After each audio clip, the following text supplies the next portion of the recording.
Hi there, welcome to Joshi'ing Around Weekly, a podcast in which we will discuss the most important shows, the best matches and the hottest topics in Japanese women's pro wrestling on a weekly basis. I'm Tim. And I'm Eric. And welcome to the show.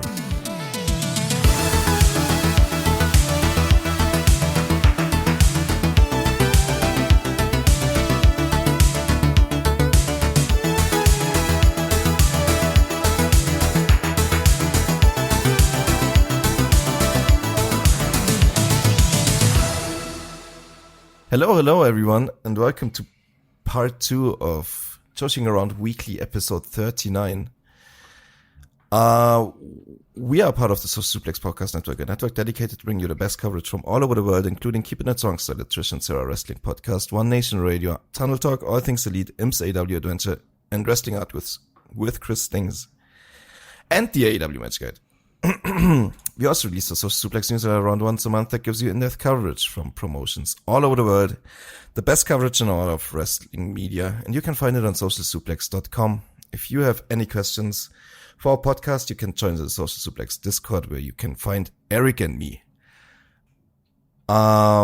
Today is July 14th, and if you have already listened to part 1 of this week's extravaganza, you know that we already covered like Stardom, TJPW, and the Sendai Girls.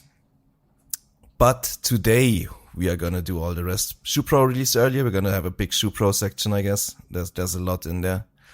Lot of like complimenting stuff to yesterday's episode too. So maybe you should listen to that first, or maybe you should listen to this first. I don't know. Who knows? Whatever. Who knows? After that, we're going to have Marigold before we enter the Indie Zone. Indie Zone. Well, we are going to go through Marvelous, Oz Academy, SEAdLINNG, Wave, Actress Girls, Rose Girls, JTO, Ice Ribbon, Pure J. Then we're going to have our quick previews and the match of the week discussion. Hi again, Emmy and Eric. How are you doing? Why were you thinking about to say me? Like, you just forgot I was there. You knew Emmy was there. You're like, hi, Emmy. Oh, yeah, right. Eric as well. I was thinking, right, should I do it like one after the other? Because now you're going to talk at the same time. That was stupid. No, we're coordinated. We know not to do that. We got the same brainwave. You know, her birthday is 2 weeks after me, so. How was your guys' days? We already talked yesterday. It was fine. What made you happy today? Oh, today. I mean, we already had last week, right? No, that's not. Okay. It rained today. I like when it rains. It thundered yesterday, which I'm sure everyone heard. But it actually did not rain. But it did rain today. Yeah. I got soaked. I don't think that that's a good thing, and I'm not happy about it, but I was wearing thick socks, so my feet didn't get wet, and that always makes me happy. Hell yeah. Yeah. I'm happy because Spain are destroying that French ass, and we're on our ways to the final. It should have been a penalty just now, but that's okay. You know, we'll let them have only 2 goals conceded rather than 3. I can't believe everyone thought this trash-ass blue team would actually, like, win the World Cup. It's actually kind of crazy to me. Spanish superiority is where it's at. Didn't they win in, like, 2004? 18? 10? 18. Couple of years ago, I think they won, yeah. Yeah, they won in 2018 I remember in there Russia. Was 1 year, yeah. Yeah, I mean, I can't really put anything against that because I don't like them either. I like one player on the team, but other than that. Is it the player that plays for your local team? Yes. That makes sense. Olise. But I also don't like Spain, so I'm sorry. What's wrong with Spain? I don't know. I never liked the way they play. I'm sorry. You didn't like the tiki-taka? I like the tiki-taka. I mean, we played a lot of tiki-taka, too. German tiki-taka. I don't know at Bayern especially. Tiki-taka. I think it actually originated in Bayern because it was like Guardiola? Guardiola, yes. Yeah. A lot of passing, Emmy. Pass. Bang, goal. Yeah. Wait, is Yes? there I've heard of something else that sounds like that, but Like a it's snack? not Isn't there a called- snack called it's- Tiki Taka? no, it's a Tic Tacs, but that's not what I'm talking about. I mean, Oh. like, I think it's a drink, no? Is it not a cocktail or something? Or cocktail glass? Wait, isn't No, it like a Greek? Isn't it a Greek dessert? Nah. Taki That's taki. you mean tzatziki? Yeah, that one. Yeah, tzatziki. That's a sauce, right? That's Oh. the sauce. That's Okay. not a dessert. Yeah. All right. I'm not trying to rage about Um, anyone listening. I apologize. Don't get mad. Nah, I think they're playing dirty too. Spain usually, but But not Germany. Germany always plays Oh, well. clean, right? yeah, absolutely. I mean, Clean. Germany always gets fucked over by dirty Oh, players. of course. That's the problem. Anyway, I got nothing to be happy about. I slept terribly. I had a long ass fucking day. The podcast was a nightmare to edit. I'm sorry. Through nobody's fault. No. It was the program today was just fucking it up. Like I couldn't get it on the same level with like the intro and the outro, and it was a mess. It took me like forever to get it somewhat properly done. But it's out. Maybe that's my happy moment that I finally got the podcast done today. And now we're recording another one, and it's gonna be another long one. I think got a lot to talk about, so maybe What? you should just. That's Well, crazy. Why'd you say it in a bad way?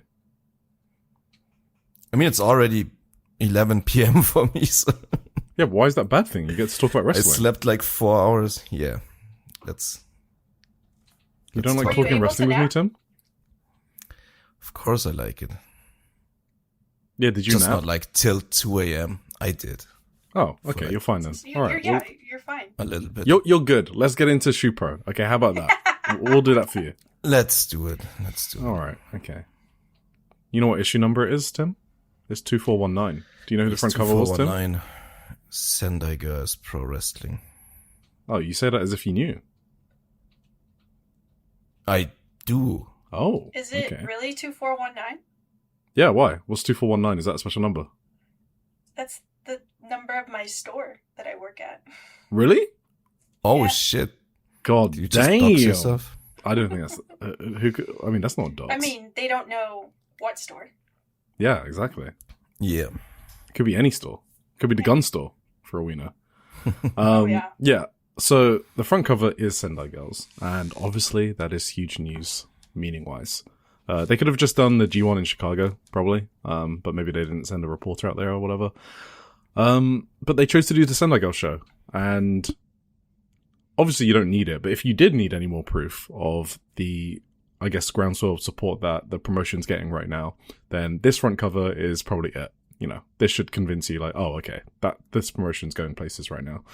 The last time a quote-unquote indie zone wrestler made it to the front cover was Hashimoto for 2387, which was over half a year ago. But that was like the Shupro directory, which has like 28 wrestlers on the cover. So excluding that, yeah, Suri makes the cover quite a lot, but you know, does she really count? You know, she's kind of like her own promotion. It's Suri. She gets like a lot of media attention. She's very popular Yeah. in media. So I actually went back to look at all of the 2024 front covers just to see if I missed any, until I finally found a Joshi indie, quote unquote, on the front cover, and it's still kind of cheating because it's Mayu Otani versus Tsukasa Fujimoto in Ice Ribbon in 2024. And that was when Mayu popped like a huge number for Ice Ribbon. I think they did like over 1,000 Yeah. at Korakuen Hall. Yeah, they did. So that was crazy. Fujimoto broke her arm. That was sad. Yes, exactly. That's the injury where she said the fact that I broke my arm is a sign that I need to continue wrestling. And now she's back in August. So there you go. Hell yeah. It's because I yeah, go on. no.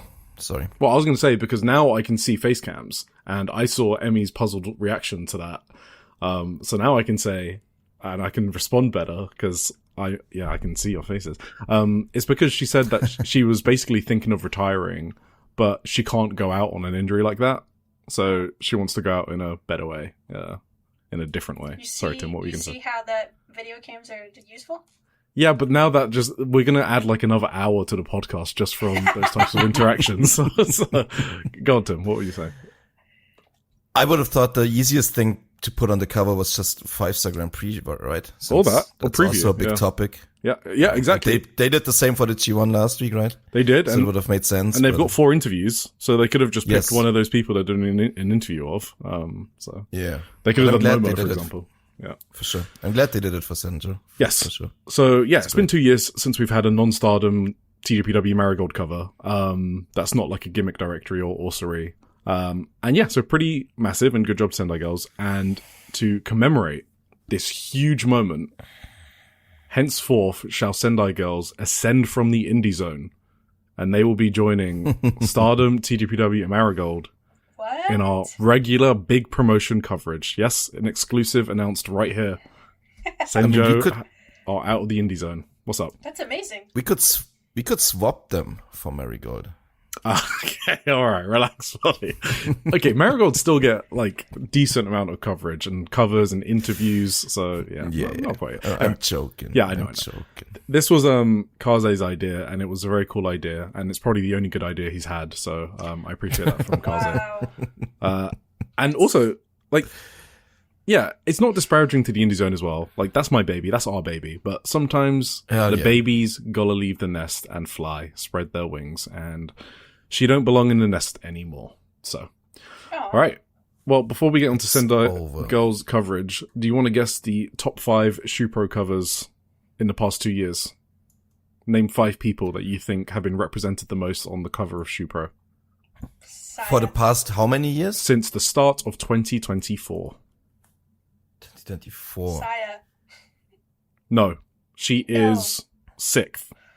6th, okay. With 9 covers. Tanahashi. Tanahashi is 5th. So yes, that's 1 with 10. 5th? Yeah. Joint 3rd, let's say. So there's 2 others with 10 as well. Joint 3rd. Oh, 2 others with 10. I mean, I guess fucking, I don't know, Yota Tsuji? Yep. 2nd with 11. Tam Nakano? Absolutely not. Not in the top 10.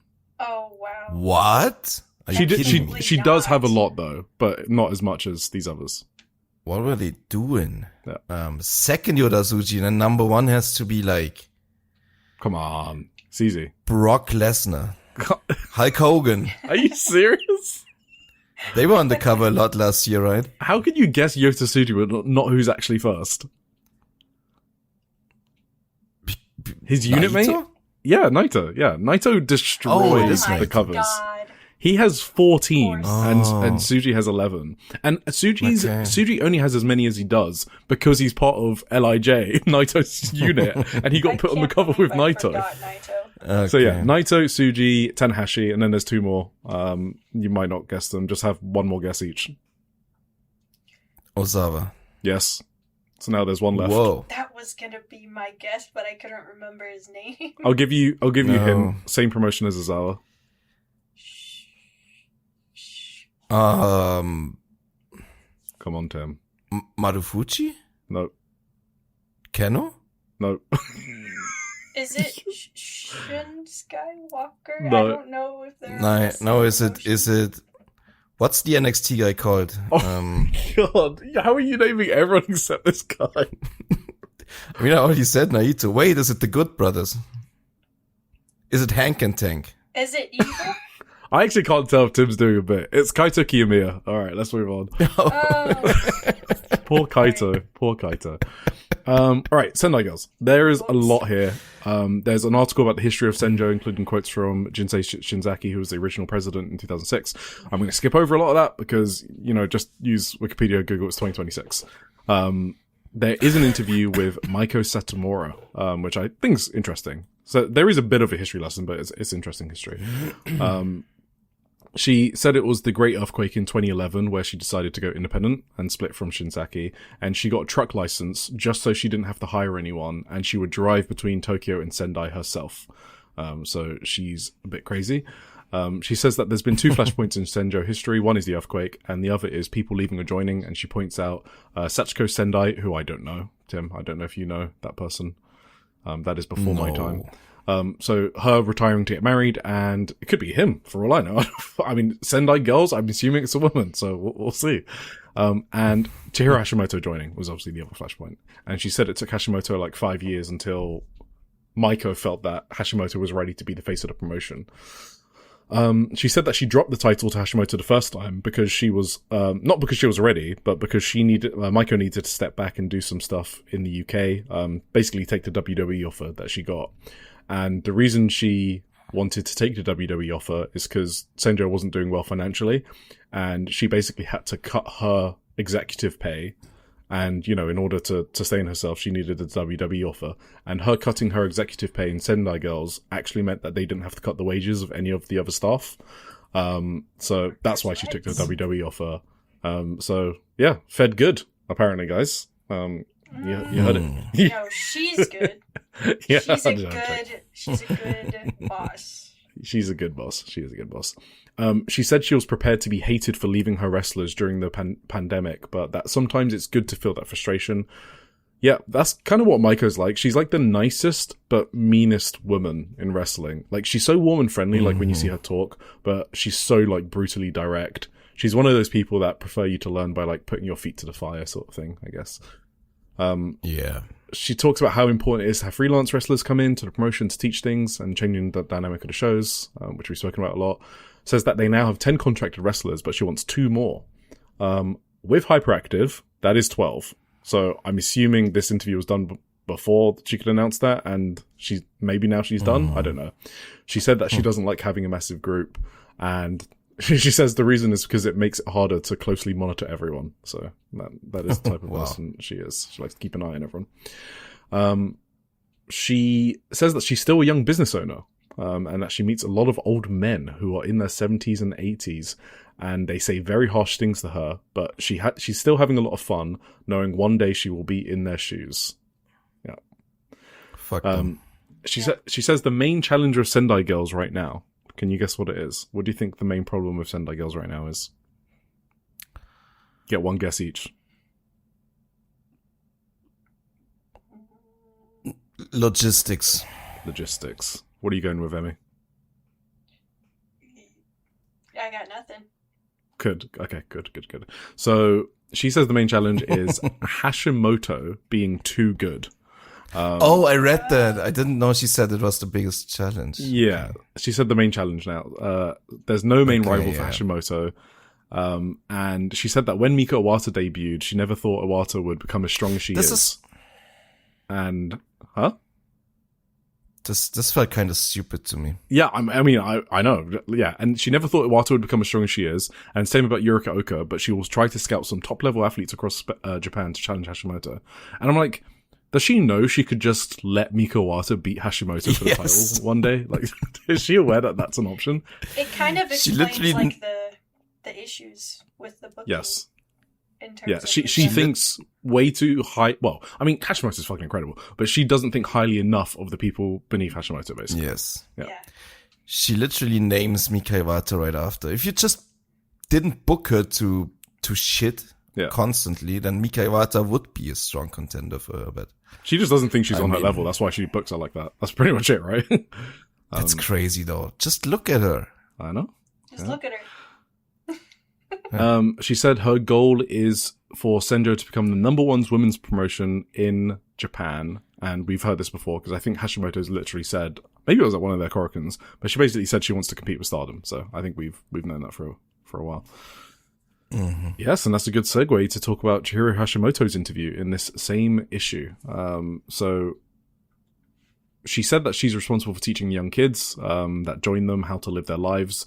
Yuna kind of said the same thing, about when they join the dojo, they're quite young, so they actually teach them how to have a job, because wrestling is a job, and they have to teach them how to maintain it and talk to people and their conduct and stuff like that. So Hashimoto is in charge of all of that. She seems proud about changing the environment so that juniors can speak freely in front of seniors, but she does say that she thinks Maiko has changed with the times and allowed that change in environment as well. She says the first few years after winning the belt for the first time were really difficult for her, so that's 2016 to 2019 or whatever, and that rather than quitting, she thought she was going to become so great that she would shut people up. Well, I think she has achieved that, so congratulations to Hashimoto. And she points to the Yoyogi show, shout out Alex, in 2025 as the starting point of their increase in growth. which I thought was interesting. It was a big crowd, not as big as they said it was. They did exaggerate that number, but it was still a big crowd. So, Hashimoto is grateful that Maiko booked Yu Yogi, and Maiko was like, if you guys tell me you can fill Zebio Arena after I retire, I'm going to book it. And no one said no, because they were too scared to say no to her, so she booked it. And that's where they ran it last year, and then they obviously ran it again last weekend. So that's how it became an annual thing. Yes, she basically put it over Maiko big for being able to motivate them all. And finally, the question that was asked, she said, so the interview was like, finally, what is Sendai Girls to you, Hashimoto? And Hashimoto replied, it is one and the same with my life. So basically, it equals Chihiro Hashimoto. There you go. Wow. There you go. Yeah. Awesome. Yurika Oka, Yuna, and Minami, they do a triple interview at the same time. And Yuna basically repeats what she said in her blog, where she started talking to Yurika in their second year together. And Yurika basically cuts in and says, well, I don't talk to Yuna, she talks to me. Which is wow. Kind of funny. Yuna says that she used to talk to Rei Seto a lot, who was in Senjo before moving to Marigold. Then Rhea left, and Yuna started talking to Yurika more, or talking at Yurika, according to Yurika. They rib Yurika for being fat. That was a thing in the most recent documentary episode as well. She's 70 kilos now, which apparently is fat. And there's a funny scene where so in that documentary, you've seen it, right, Tim? I haven't seen it. I've just seen Emmy's reaction. Oh, okay. Wait, you have seen this documentary because it's the protest one. Reina Saku's protest? Oh, I watched that without subtitles. Oh, okay. I just let that run in the background and vibed with it. I had no idea what they said at any point. Yeah, so there's a scene where like Miya Momono's like her tag team partner is like doing makeup. Like they're all doing like makeup together. Yeah. Ready. I saw that. Yeah, and Yurika Oka is talking to the interviewer, and they're just talking about Yurika Oka's weight, and she says she's 70 kilos now. And Miya Momono is just like side-eyeing her. Like, and Yurika Oka's like, yeah, so I was kind of thinking, if Bobo Momo Banana, maybe I can be like a power wrestler and we like move away from the high speed wrestling. And Miya Momono's just like looking at her like, yeah. it's just so funny. I think that tag team may not be long for the future, judging by Miya Momono's reaction. Yeah. The interviewer, this is the Shupro interview now, says Minami doesn't carry herself like a senior, and Minami is like, well, I am an idiot, and I only love pro wrestling, so... And the interviewer is like, asks all three of them, is she an idiot? And Yurika and Yuna kind of like totally dodged the question. Then the three of them talk about needing to break through and reach the tier of Mika Iwata, Hashimoto, and Chisako. I don't think they realize that Iwata has never been the champion, and she's not on Hashimoto's tier, but that's cute. Right, next Sendai Girls. Did you know that they were called the Musketeers? No, I did Musketeers? that. I did that. Oh, you did? Oh, shit. Because I was like, these three idiots. It just sounded like a good name for them. I'm sorry for misleading you. Okay. Yes. That's funny. Yeah, so then they have a huge feature on the documentary. There's a lot of Sendai Girl stuff in here. So this feature is on page 106, and that 106 feature is always written by the chief editor of Shupro, Hikaru Inoue, and it's a really good insight to what the Japanese media are thinking every week, because it's written by their chief editor, so, you can see what his opinions are. And he's interviewing the documentary director, Yusei Sakagami, and so, yeah, it's kind of interesting. So they call the Senjo show that we reviewed on the last show a packed house, even though the attendance wasn't announced, but I mean, it was a packed house. You can see it from the pictures, but comps, blah, blah, blah, blah. He mentions that even other wrestlers talk about the documentary. Like, I think Keno wrote about it in February, he said. So, and the Shupro editor calls it a groundbreaking documentary in the pro wrestling world. And then he also gives some background on the director. The director produced other variety shows, which I'm not going to name, before he switched to YouTube in 2020. Then he did documentaries on other actors that I don't know, Masahiro Higashide, whatever, never heard of him. He's always been a wrestling fan, but after shooting a lot of documentaries on men, icky men, he wanted to shoot a women's pro wrestling documentary. And even though he knew nothing about it, so he was like an All Japan, Four Pillars sort of guy, New Japan fan. And Hashimoto actually sparked his interest, because I think he just caught a glimpse of Hashimoto one time. And I think he saw her talk about her goal to go to the Nippon Budokan. And that's why when he basically contacted them. And Chisako was familiar with him through another project, and so, yeah, they invited him, and the project became reality. Are we thinking Hashimoto Flair Thez? What are you saying, Tim? And Emmy? I'm thinking she should be in the conversation way more. I mean, for me, it's neck and neck. You sounded like it was in jest, this question, but... No, I'm being serious. Yeah, I'm being serious too. Like, if we talked about this when we had our, like, half-year awards or whatever. Yeah. That there's not really clear-cut MVP right now for me in Japan, you know? Because, like... For me, it's Hash. Yeah. Like, Saya is like the other one, right? But I don't know... Right. I guess I don't know how long we can keep attributing the Stardom houses to Saya. Like, is it forever? Probably not. So, I think it kind of is now. It's kind of forever still. I mean, at least for the time being, it's still like they got to this level on her success and on Tam Nakano, of course. Yeah, but it's a calendar year. That's what the award's for. Yeah, but like they wouldn't have these numbers without her. Okay, without getting up there because of her, you know? Yeah. Getting the fan base to that point is like her. Well, does that mean like John Cena should be Flair Fez every single year forever? I mean, no.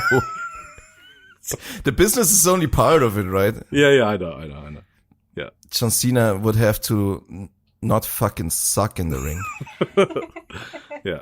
No, anyway, I'm not discounting Saya. I just don't know if her case is as strong as it was last year. That's what I'm saying. No, I agree. And I argued the same when I talked about the half-year awards. Yeah. Because, like, she wasn't the top champion for the entire year. She was injured for, like, 2 months in total or whatever. Yeah. You can't attribute everything to her. That's definitely true. But other than her, who would you say in Stardom? That's not really anyone else. Well, right? that's kind of the problem. Yeah, I don't know. Yeah. It's like the whole company is just exactly. insane. It's just But firing on all cylinders. Hash, you can definitely say, I think, Yeah, for Sendai absolutely. Girls, like 1,000% that's because of her. Exactly. So that does make sense. I mean, And- she for sure has the wrestling case. Obviously, she's had an insane Oh, yeah. wrestling year. And yeah, I feel like she's the face of the promotion. I mean, she has more Shupro covers, by the way, than Saya Kamitani this year. Which I'm not saying it's an indicator for everything, but you know, it's really rare for a wrestler not in those 3 promotions I mentioned, Stardom, Marigold, TWW, to break through to that level. It's really difficult. So I think she's done something unique and special that deserves some special credit, I guess. That's how I feel.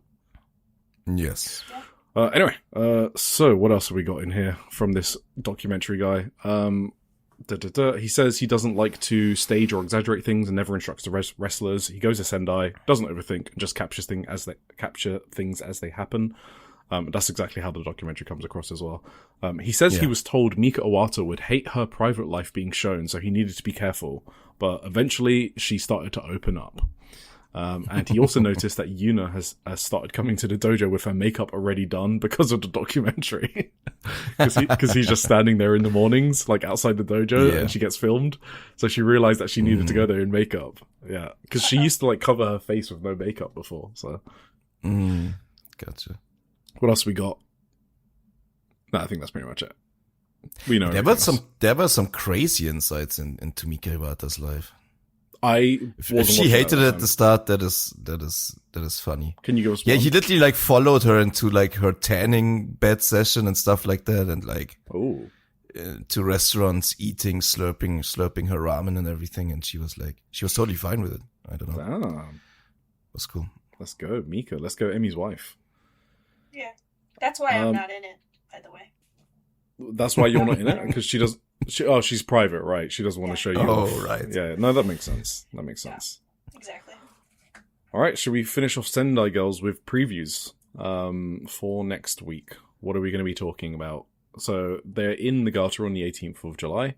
We have Reina Takano versus Yuna. Fun. Raideen Hagane and Senko Akatsuki versus Stephanie Mays and Yura Suzuki. So that's an intergender tag match. Hyperactive, Anita Vaughn and Sapphire Reed versus Bobo Momo Banana. Cool match. Rory Matsumoto versus Manami. Chi-Chi and Spike versus Chihiro Hashimoto and Miku Kanai. And the main event, Red Energy versus Ryu Mizunami and Zonez. Cool house show. Korakuen, which is the more important one. 20th of July. That is sold out.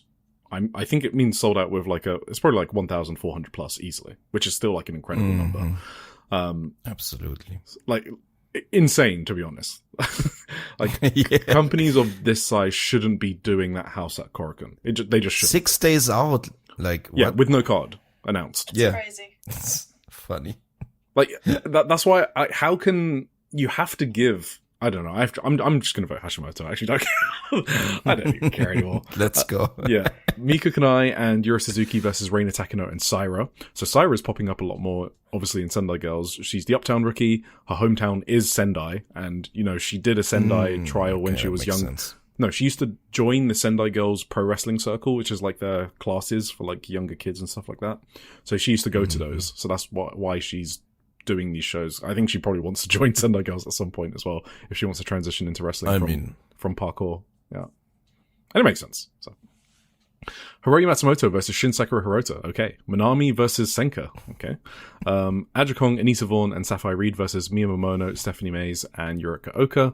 Chi-Chi and Zonez. So that's the Evolution duo. Yeah. Chi-Chi and Zonez versus Red Energy, Mika Iwata and Miyuka Takase. So Chi-Chi and Mika Iwata, they're pretty good together. They like hitting each other hard. So looking forward to that. Hell yeah. Junior title match, Spike Nishimura versus Yuna. Hardcore tag team match, El Desperado and Ryu Mizunami versus Ikemen and Veni. Oh my god. That's just... that's incredible. What's that match, bro? That's incredible. So Ikemen is the jacket guy from yesterday, from the... Versus Despy. Versus Despy, and Mizunami's the party, the one that's like, party. The one with the chops. Yeah, chops. Chop lady. The chops. And then you got Venny thrown in there as well, and she's like she's the most lethal woman with a weapon ever. Like, she just doesn't give a fuck. Oh, yeah. So, I can't wait for that. Ass. I mean, I also need to tell you, Ikeman means handsome. Someone told me that we have to tell you that. So... his nickname is literally just handsome, basically. That's awesome. Yeah. Who told you to say that to me? Just one of our listeners. Okay. John DK, shout out. Then, main event, world title match. Chihiro Hashimoto versus Shuri. So Hashimoto... We should probably explain this. It's like some specific style of handsome man in Japan. Like, it's like, I don't know, some trendy guy. It's like it's called an Ikemen, I think. It's a very specific style, yeah. Yes. Okay. Thank you, Tim, for elaborating on that important subculture. Hashimoto versus Shuri. So Hashimoto was like, the job's not fucking done. I need to have more bangers. I'm pretty sure she's winning this to get her win back. Wait, that's already on the... Is that on Korakuen? I know. I don't understand. That's crazy. That's really crazy to me why they did that. I thought it was going to be on Yogi show, like on the 28th of August. But yeah, for sure. So I don't know what they're doing for Yogi, and now I'm pretty sure Hashimoto's winning, because otherwise why would you accelerate this match, right? Wait, when is the 5-star opening night? The 18th. Oh, so 2 days later is... Yeah. Indeed. Okay. Yeah, I don't think Hash is just losing on a Korakuen now. She's not. I think... Yeah, that's crazy. And she needs to get her win back. Yeah. I would have expected Shuri to win. Not anymore. Not anymore. Oh, that's because you guys had your cooked up theory, right? You were plotting. You guys were plotting. That was just me. It was just me. I mean, I agreed, though. Yeah, okay. All right. Okay, should we move on? Stardom. You thought the 5-star previews were over? Not our bitches.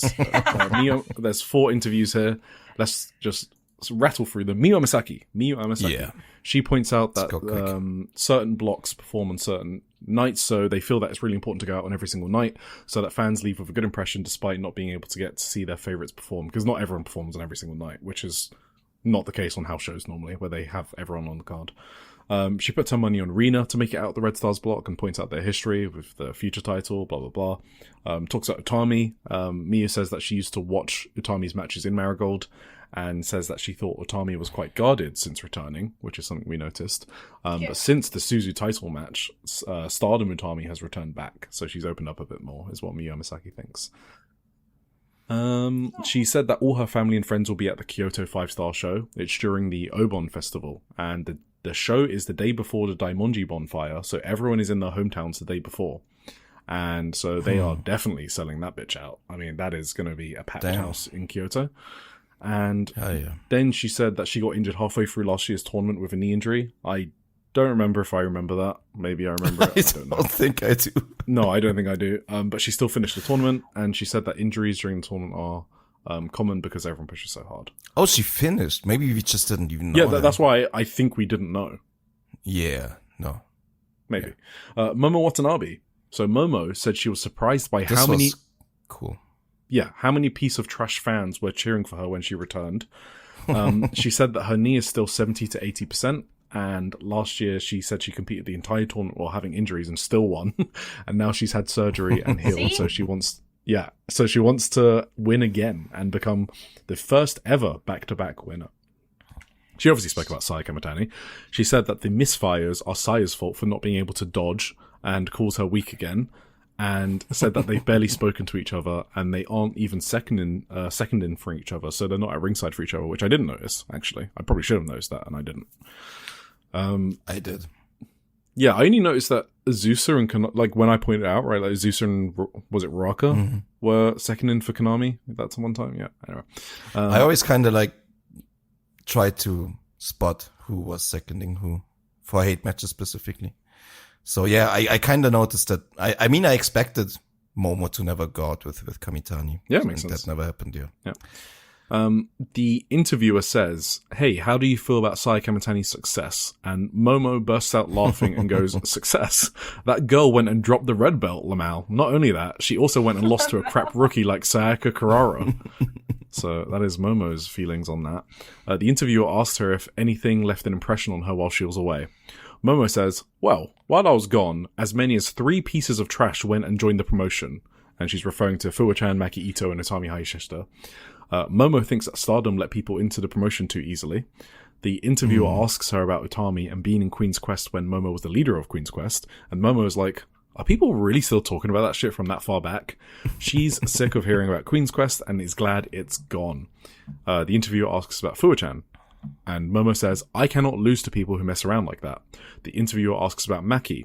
Momo says, I basically hate everyone who enters the ring singing and dancing. So Momo is big friends with Hina. So Momo wants to win the 5-star and then change the rules of the 5-star by reducing the number of participants and then making it so only former champions can enter, but including people from other promotions because she wants to face the best of the best. And finally, she wants to face Rina in the finals. That's awesome. I like that idea she had about reducing the 5-star participants. I think someone might have written a feature about it at one time. Maybe someone did. Yeah. It was just a column. It's just a column. Itsuki Oki, my beautiful Itsuki. The first time I've seen her have a proper interview in the proper Shupro mag. So she says that Stardom feels different from the indies, flashy, sparkling, distant. She knew Suzu from before, so that's how she joined Movida Loca, because Suzu asked. Movida Loca is basically all Suzu. She recruited everyone, including Bazilla from a GCW show during WrestleMania weekend. And Itsuki says that Suzu found Akira really funny and just wanted her in a unit, so that's how that happened. And obviously Suzu and Yamashita know each other from a hell of a lot of death matches on the indies, I'm going to guess, without looking at their cage matches. She said that when Movida Loca was first announced, pretty much no one guessed that it would be her, but a lot of people guessed it would be Yamashita because of her history with Suzu. But so she said when she showed up, there was a big "who" reaction.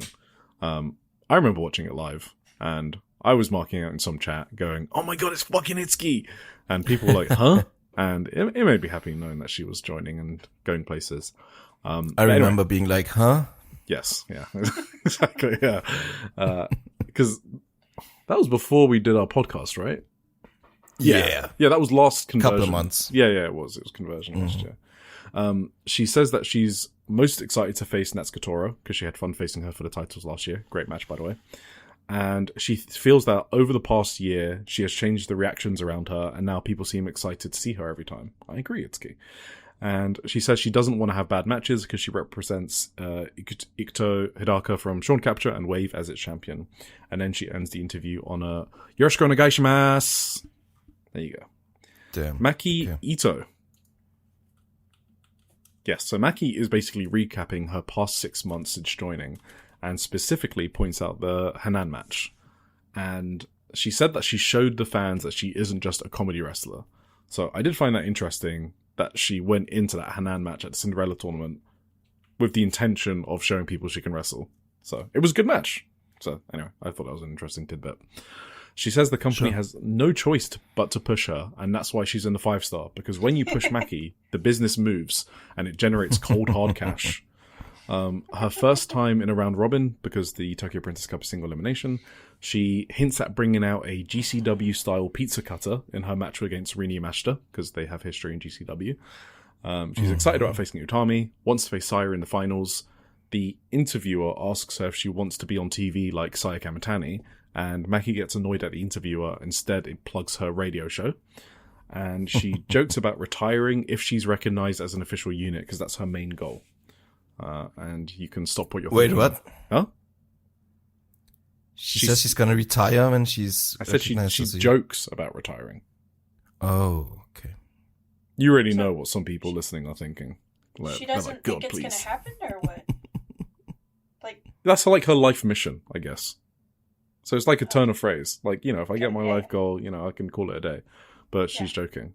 Yeah. okay. I don't know how else to explain she was joking. She was joking. No, I got it. I got it. I got it. I got it. It's Alright. okay. I got it. All right. Emma Maeshima. She has a wrestler story.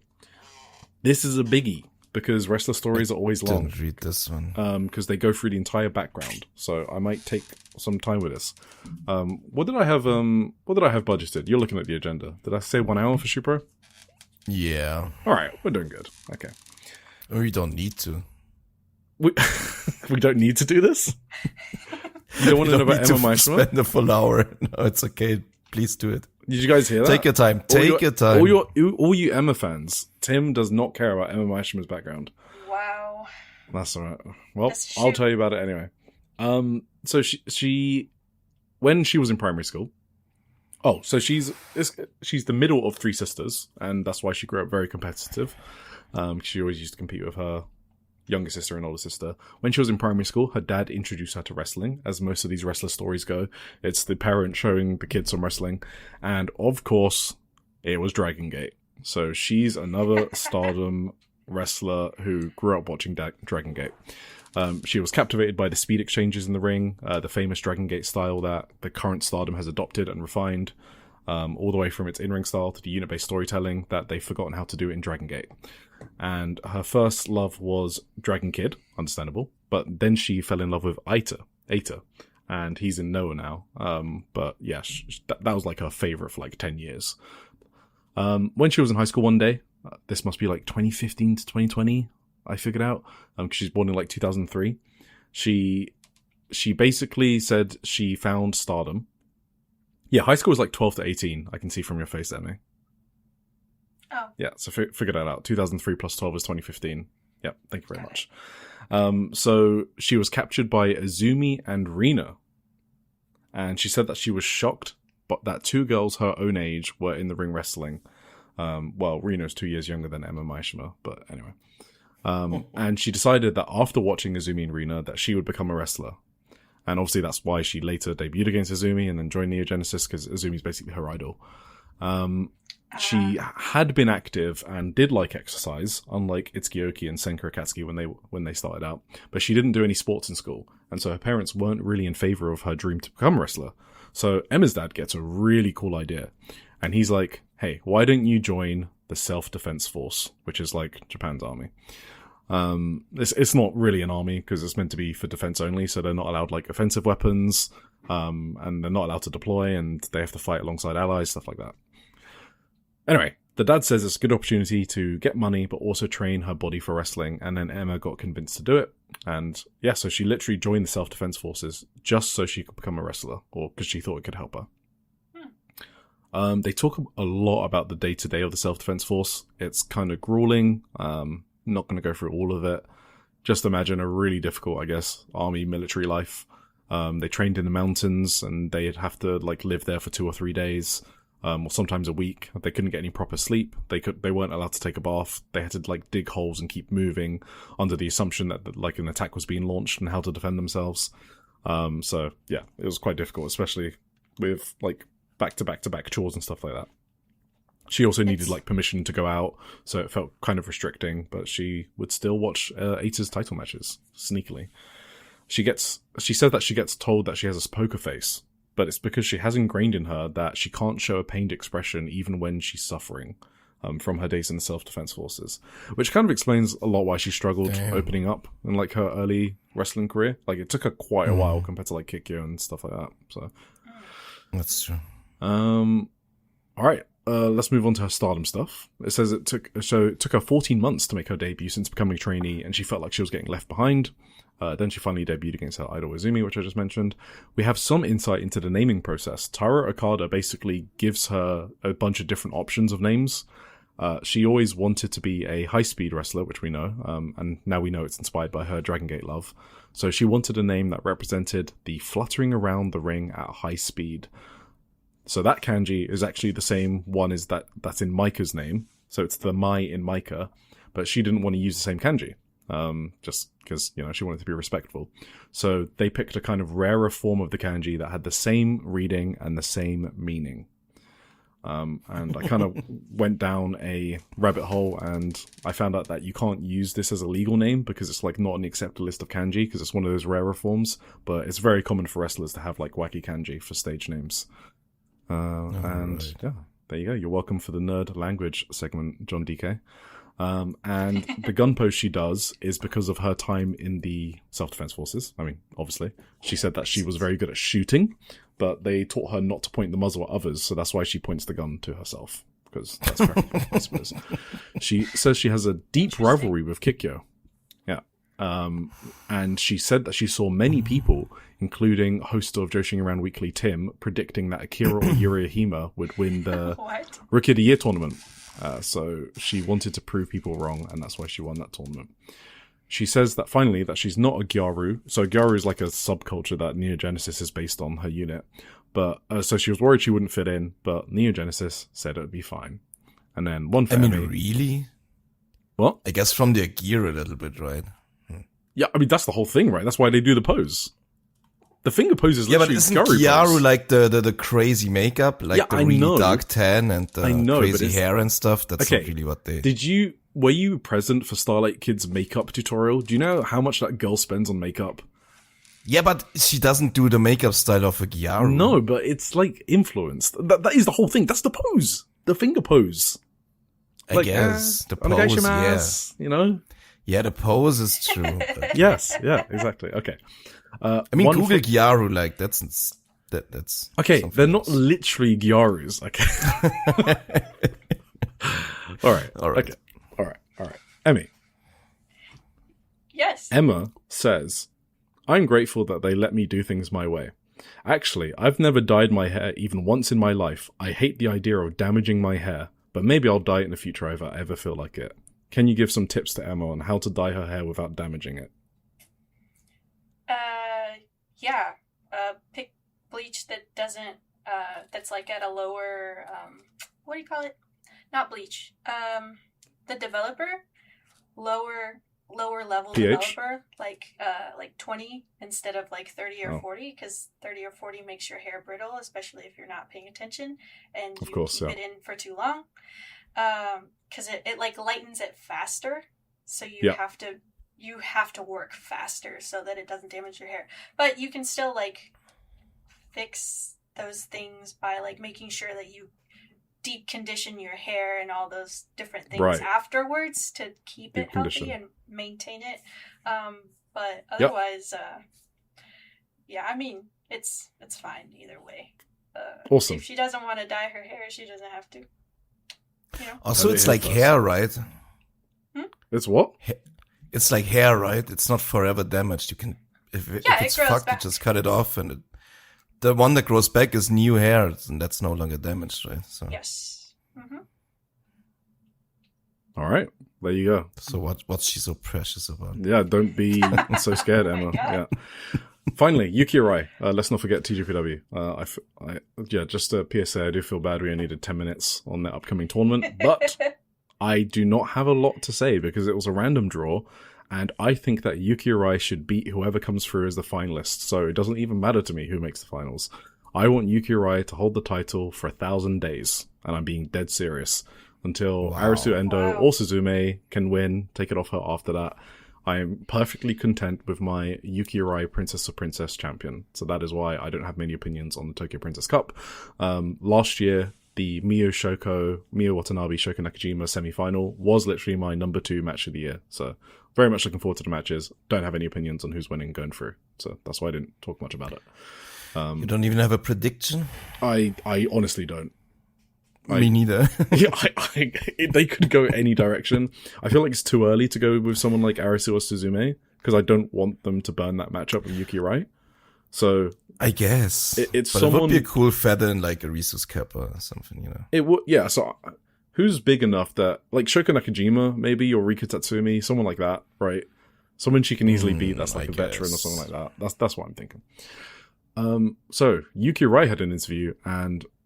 Yeah, I also don't have much to say about this. I'm really sorry, TGBW fans. Basically, this whole interview is her trying to convince the interviewer that she's not crazy. She basically says the number of times you feel down in a month is predetermined. And they basically go back and forth discussing this concept and when it applies and when it doesn't apply in very different hypotheticals and scenarios. I think at one point they're talking about if Yuki Arai found a Kirby on day 1, would the rest of her month be good? I just kind of like, I thought maybe this isn't a good one to recap, but if you're a Yuki Arai fan, feel free to go and seek this one out. As an example, she said that in March when she won the title, the reason she could win the title at the end of March is because she had a shit experience in Houston with the flights. So that was in the same calendar month. So the karma balances out. And with that, let's leave Yuki Arai alone and let's head on to Marigold. So, sorry. Sorry, TGPW. Marigold, Damn 14th of Houston. July. Shinjuku. Oh, sorry, Houston. Yes, sorry. Yeah. Sorry. Yeah. Shinjuku Face, 14th of July. Marigold. Okay. Let's jump to the second match. Aaliyah James and Erina Yamanaka versus Hummingbird and Nao Ishikawa. You guys remember Nao Ishikawa's storyline? I mean, you remember it, right? Like, Nao Ishikawa was the one that got stacked and destroyed at Otaward on 23rd of May, right? By Gaijins, Nyla Rose, and Nightshade. Yeah? Oh, yeah. Yeah, and they've been, like, slowly building to some crazy crescendo. Like, we're all just, like, we're vibrating in our seats, ready for this to go down. She obviously got beat in 6 minutes by newcomer Aaliyah James on the last house show, but I mean, you know, that's just a scratch. That doesn't matter for Nao Ishikawa, you know, one of the strongest wrestlers on the promotion. So anyway, what happened in this match? Not much. So she got now, pinned. No, she didn't get pinned, but she also did not get her revenge on Aaliyah James. I thought this would make good sense. You know, it would make good sense for her to get her win back on Aaliyah James in this tag match, right? But she did not get her revenge. Sure. So we will await next show for the continuation of Nao Ishikawa's storyline. So stay tuned on where we go next with Nao Ishikawa. Erina Yamanaka. Good. I like Erina Yamanaka. I just wanted to declare my like for Erina Yamanaka because I don't think I've publicly stated my like for her. Yes. I always thought you didn't like her, honestly.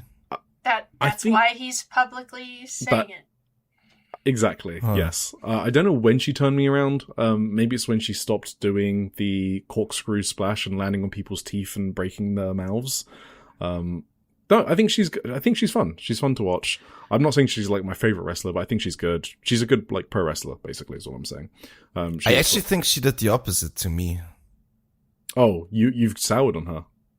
I remember when I first saw her. When was that? I'm not sure. I mean, you already know what it is, right? Like, he doesn't like Erina Yamanaka anymore because she started teaming with Mai Sakurai. That's what happened. Maybe. And my Sakurai is my enemy. Go on.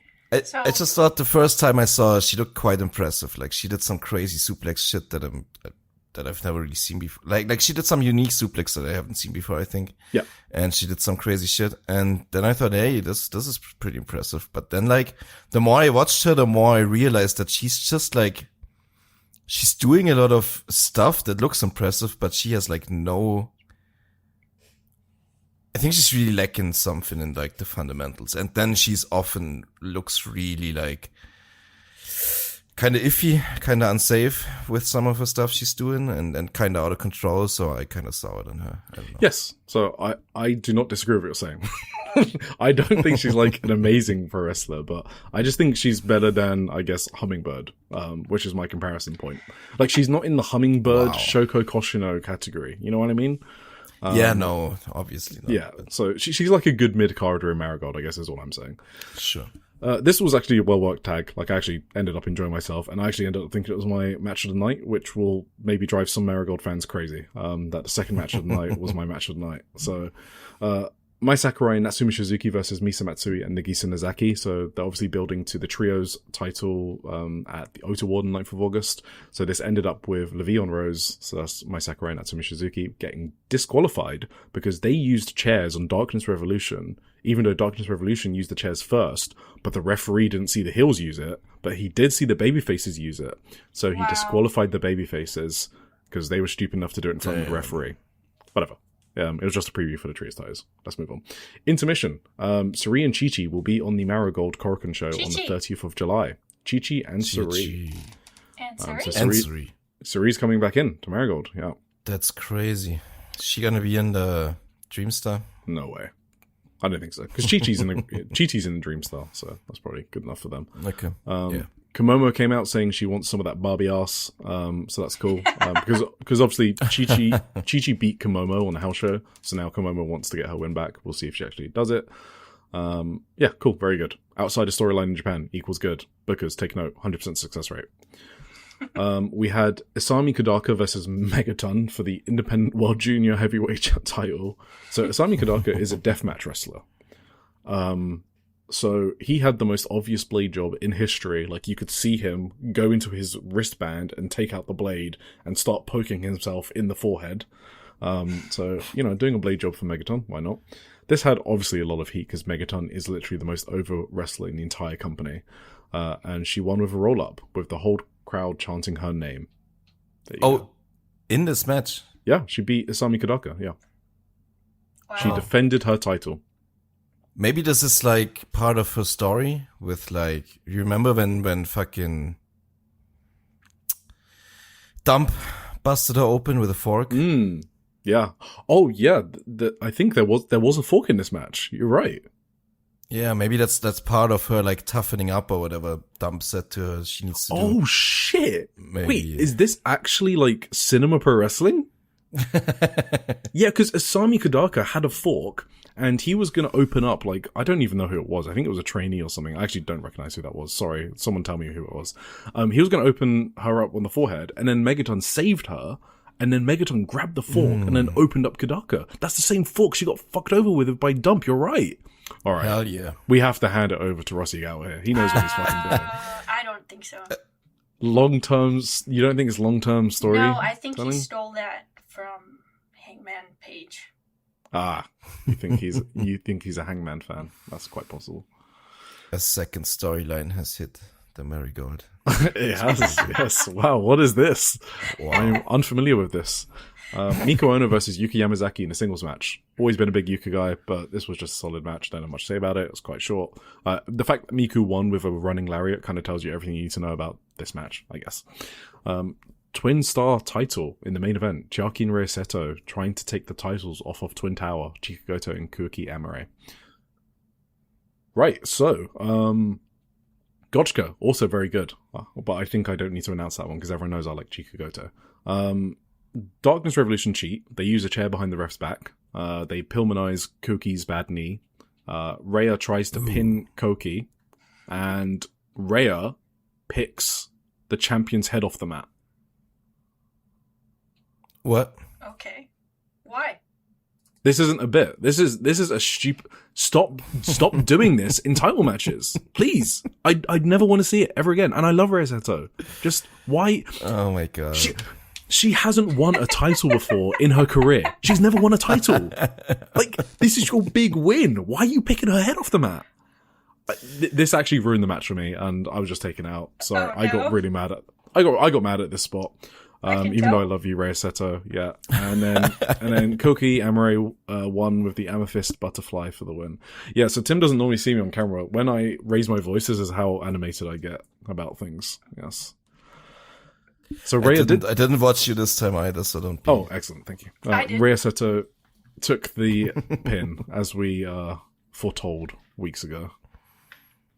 All right, are we ready for the Indie Zone?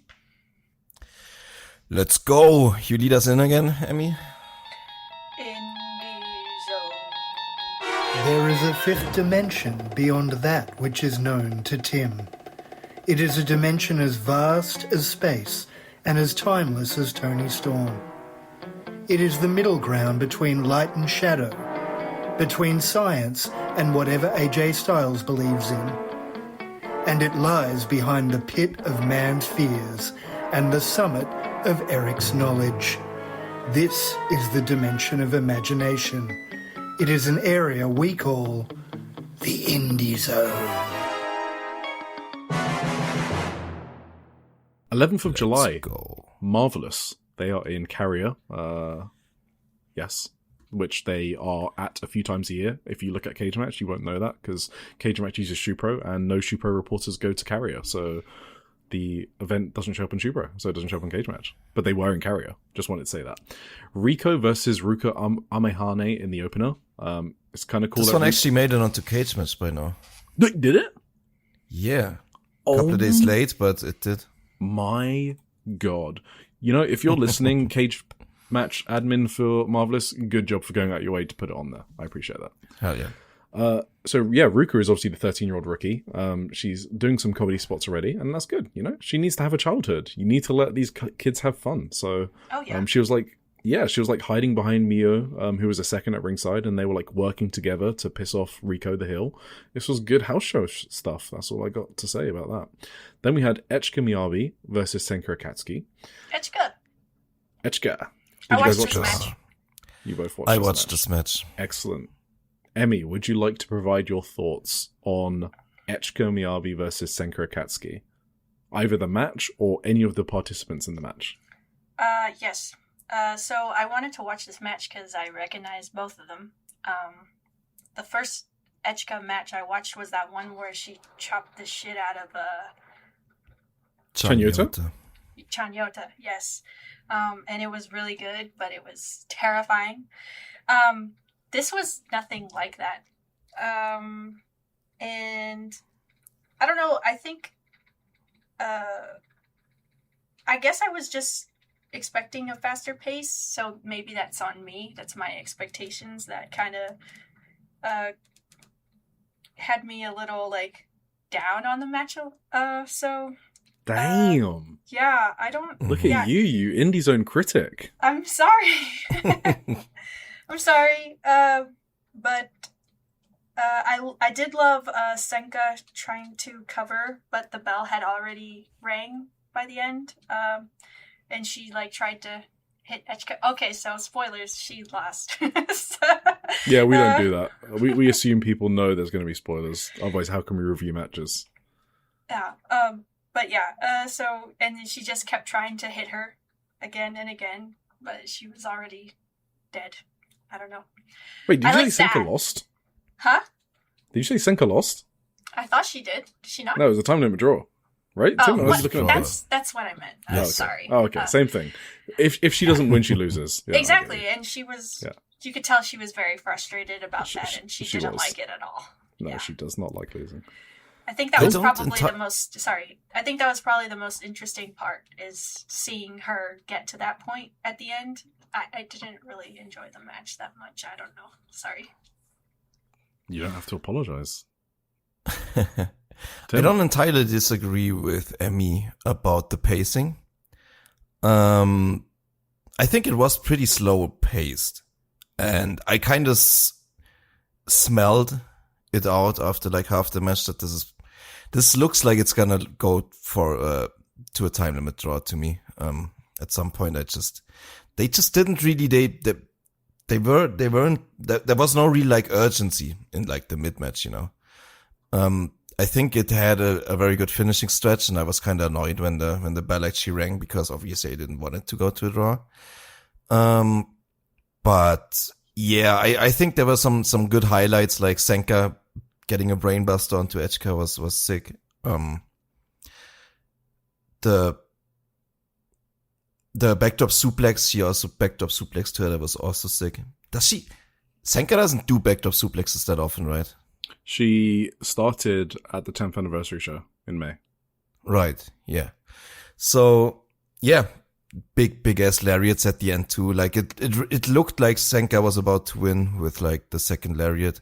Echika didn't look like she was gonna kick out from the pin, but then the bell just rang for the draw. So that was kind of a disappointment. But like, I think there were some cool things, cool spots in the match, but it didn't grab me as much either, I gotta say. There was one spot that I noticed.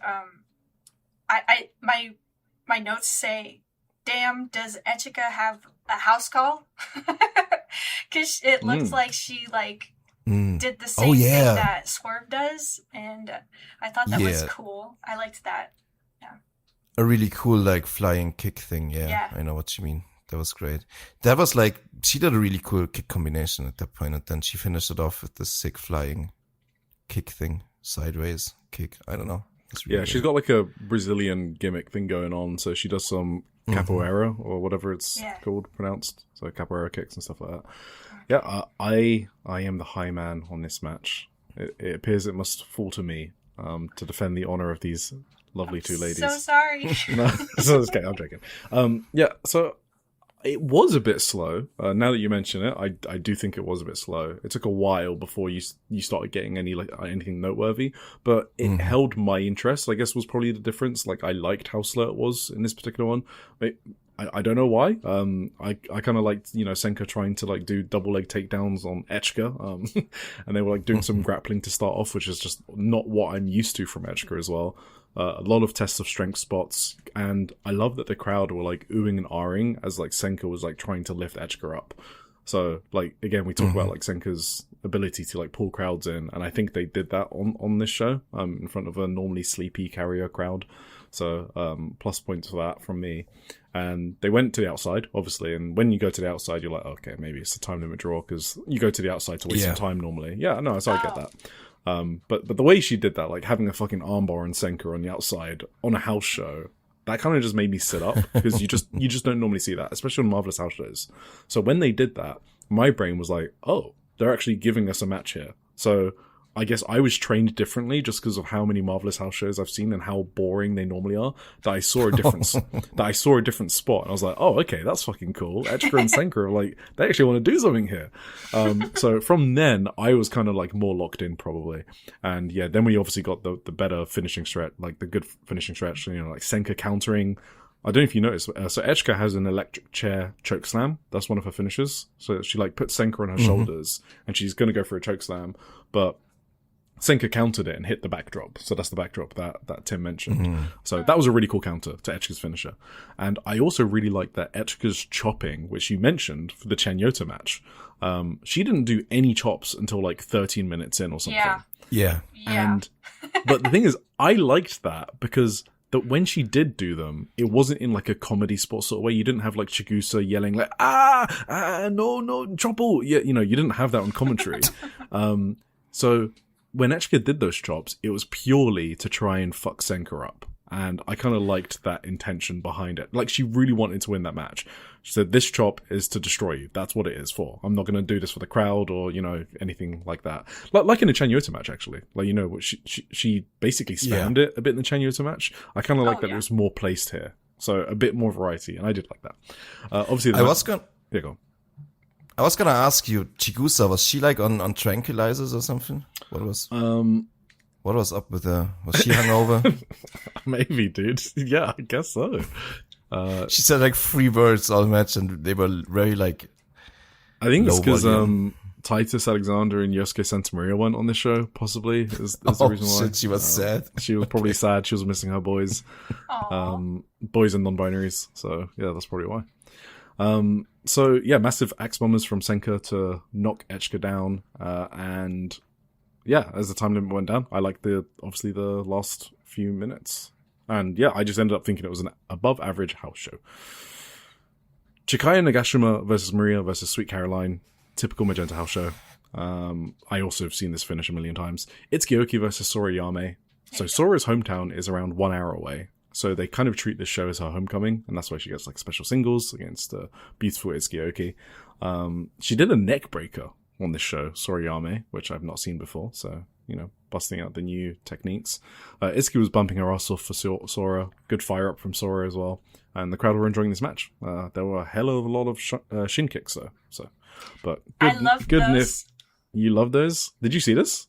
Yes, I watched it. Oh, okay, yes. It had Itsuki in it. I told you I watched like 3 of Itsuki course. matches this weekend. Sorry, yeah. There were a lot of good near falls towards the end as well, so I enjoyed this match. You guys got anything to say about it? There was when it comes to the shin kicks, there was this moment where it was like Sora went into like like she was gonna do some sort of discus maneuver, but then she just went into a shin kick. That's the rolling shin I referred to on last episode. And Tim was like, "What the fuck's a rolling shin?" On the previous last week. I loved it. It was awesome. Yeah. And then after the match, Itsuki was pointing at her shin as Sora was being led away, which I thought was really funny. Yeah. It's kind of like, with Rian's footstomps, Sora's shin kicks, that's kind of your thing, huh? Yeah, it's a really good yeet, to be honest. Shut the fuck up. Shut up. Any other comments on this match? That's not even the same thing. It's not even close. Absolutely not. Awesome. Should we move on to the main event? Yeah. We have Ai-chan and Miyamoto versus Sari and Takumi Aroha versus Spark Rush. This is Ai-chan's hometown. So Kaze messaged me before I had gotten to the main event, and he was like, "Hey, have you seen Marvelous?" And I'm like, "I've just got the main event left." And he's like, "Is that the Ai-chan match?" And I'm like, "Yes." But and he didn't say anything else, because he knows how I feel about spoilers. Oh, yeah. But I'm thinking, now something's got to happen in the main event. Otherwise, why would Kaze message me about a random Marvelous house show main event? So, anyway, I was kind of geared for something happening in this main event when I had it on. Ai-chan is from Anjo, and that is... Yes, also the hometown of Kazuchika Okada. Okay, he's doing a bit. And the other one? Tam Nakano. Okay, Tam Nakano, yes.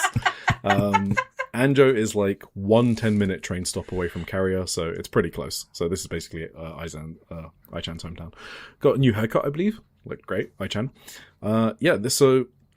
This match, let's talk about the match. It was also the first time I saw her in this gear, I think. Or did she have it on... No, she definitely switches it. She definitely switches it up. The blue and brown. I liked that. Yeah, the blue and brown one. She only wears it a few a times. It's way better than the yellow one for sure. Yeah, for sure. Mm-hmm. Yeah, but yeah, definitely haircut as well. She looked completely different. I liked it though. For sure. So let's talk about the match first. So, I thought it was a really good match. Obviously, it was like I mentioned it previous week about Takumi Aroha and Miyamoto. They like don't interact with each other very often. Yeah. And when they do, I love it. It's awesome. That was they awesome. seem heated at each other. Yes. They always do because they don't meet each other like regularly. They know they have to sort of bring it when they do, like in Las Vegas. Maybe. Right? Yeah. Because they also know that's like a AAA title match right there. If Chigusa Nagai ever wants to do that. So they just kind of have to play that rivalry up because Miyamoto is at that level. So, that's why I was excited when I saw this match booked. But yeah, that was great. Spark Rush looked like they were kind of taking this one seriously as well. So not just your usual house show vibes. They were like showing up to beat the fuck out of Ai-chan specifically as well. And also Serene Momono as well. Serene Mio, sorry, with the forearms. I mean, it's the same thing as the Las Vegas match, to be honest. Mio just against these two is just awesome to watch. So that's the Mio side of things. So Ai-chan. So they were bullying her, Spark Rush. Yes. Were bullying our little fox. With nasty kicks from Takumi.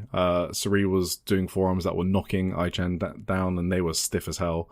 And, you know, Ai-chan was, like, firing up with big forearms, which, you know, that's when I got my caps lock on. I'm like, come on, fuck her up. Fuck Sari up. That's what I was hoping for. And, yeah, there was some just really cool combos, actually.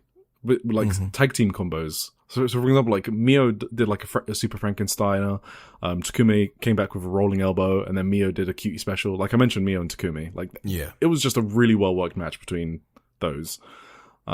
Spark Rush did their Swanton double foot stomp combo, but Mio kicked out of Cerise's foot stomp, and then Spark Rush do a misfire. Oh no, what's gonna happen? Then Ai-chan comes in, does such a close, like, La Magistral pin, which was awesome. I had that in caps because I was really hoping she picked up the win there. Same. And then I just have, oh shit, LOL. Ai-chan went for her running double chops that she normally does, and then Takumi just transitioned it into the running three. Yeah, that was which was an awesome finish. Because it's an awesome finish because I know exactly what Ai-chan's going to do. Because, you know, she only runs the ropes for one move, basically. And the way she picked up Ai-chan, Takumi picked her up. That was impressive as fuck. Yeah. Really good transition into that finish. So, that's the match. Do you guys got anything else about the match? I think you recap most of it. Yeah, no, really great match. So, definitely recommend it. Then the Did you say something, Emmy? Sorry, what was that? I thought Emmy was going to say something. But no, I mean, I just have my notes here, but they're hardly intelligible. But yeah, it was a great match. I enjoyed it a lot. I did overall think I looked actually pretty good in this match, as in she actually got more offense in than I expected. Like, her positioning in the match looked better than I expected, which is, why I was. We're gonna talk about the post match. She kicked out of a big Liger bomb, which I didn't really expect her to. Oh, the rotating one? Finish. Yeah. Wait, is the Liger rotating in itself? Is that what a Liger bomb is? No. I just always call like the sit down where like. Oh, sure. Okay, fine. A rotating one, yeah. Go immediately to the pin, right? Yeah. Yes.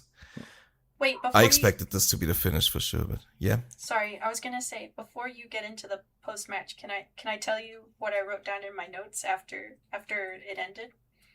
Of course. Yeah. Okay.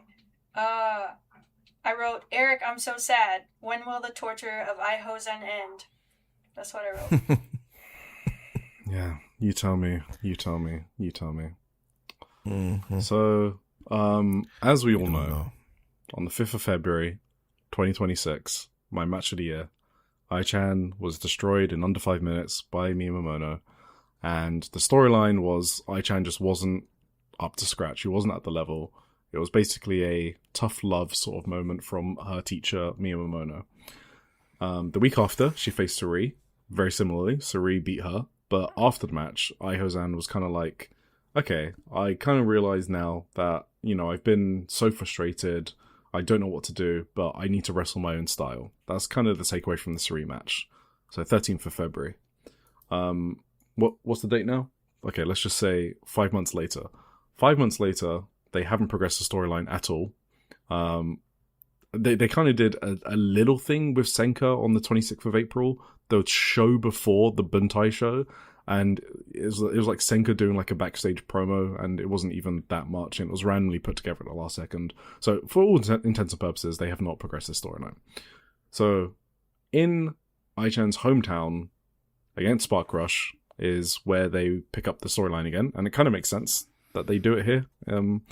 Teaming with Mio too, right? Yeah, exactly. Tagging with Mio Momono, exactly. So the way they picked it up is great. It's perfect. That's exactly how I want them to pick it up. It's a shame it took them so long, but I'm glad that they picked it up in this way.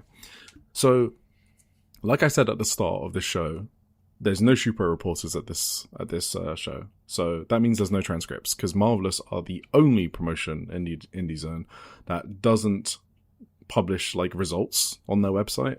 And normally other companies publish results, and then they also publish transcripts of any promos that are said.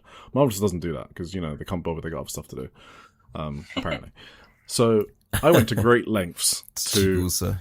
Yes, Chigusa. I went to great lengths to get this promo transcript. I don't want to say how long this took me. It took me some dark ancient tech in order to translate what happened. Recording the promo and then running it through one of those voice transcript tools and then using, like text to transcription type shit. Holy shit. And then Google Translate, yeah. All of that. Is it not stuff. technology at this point? I don't fucking know. It seems like no. I think Apple has that.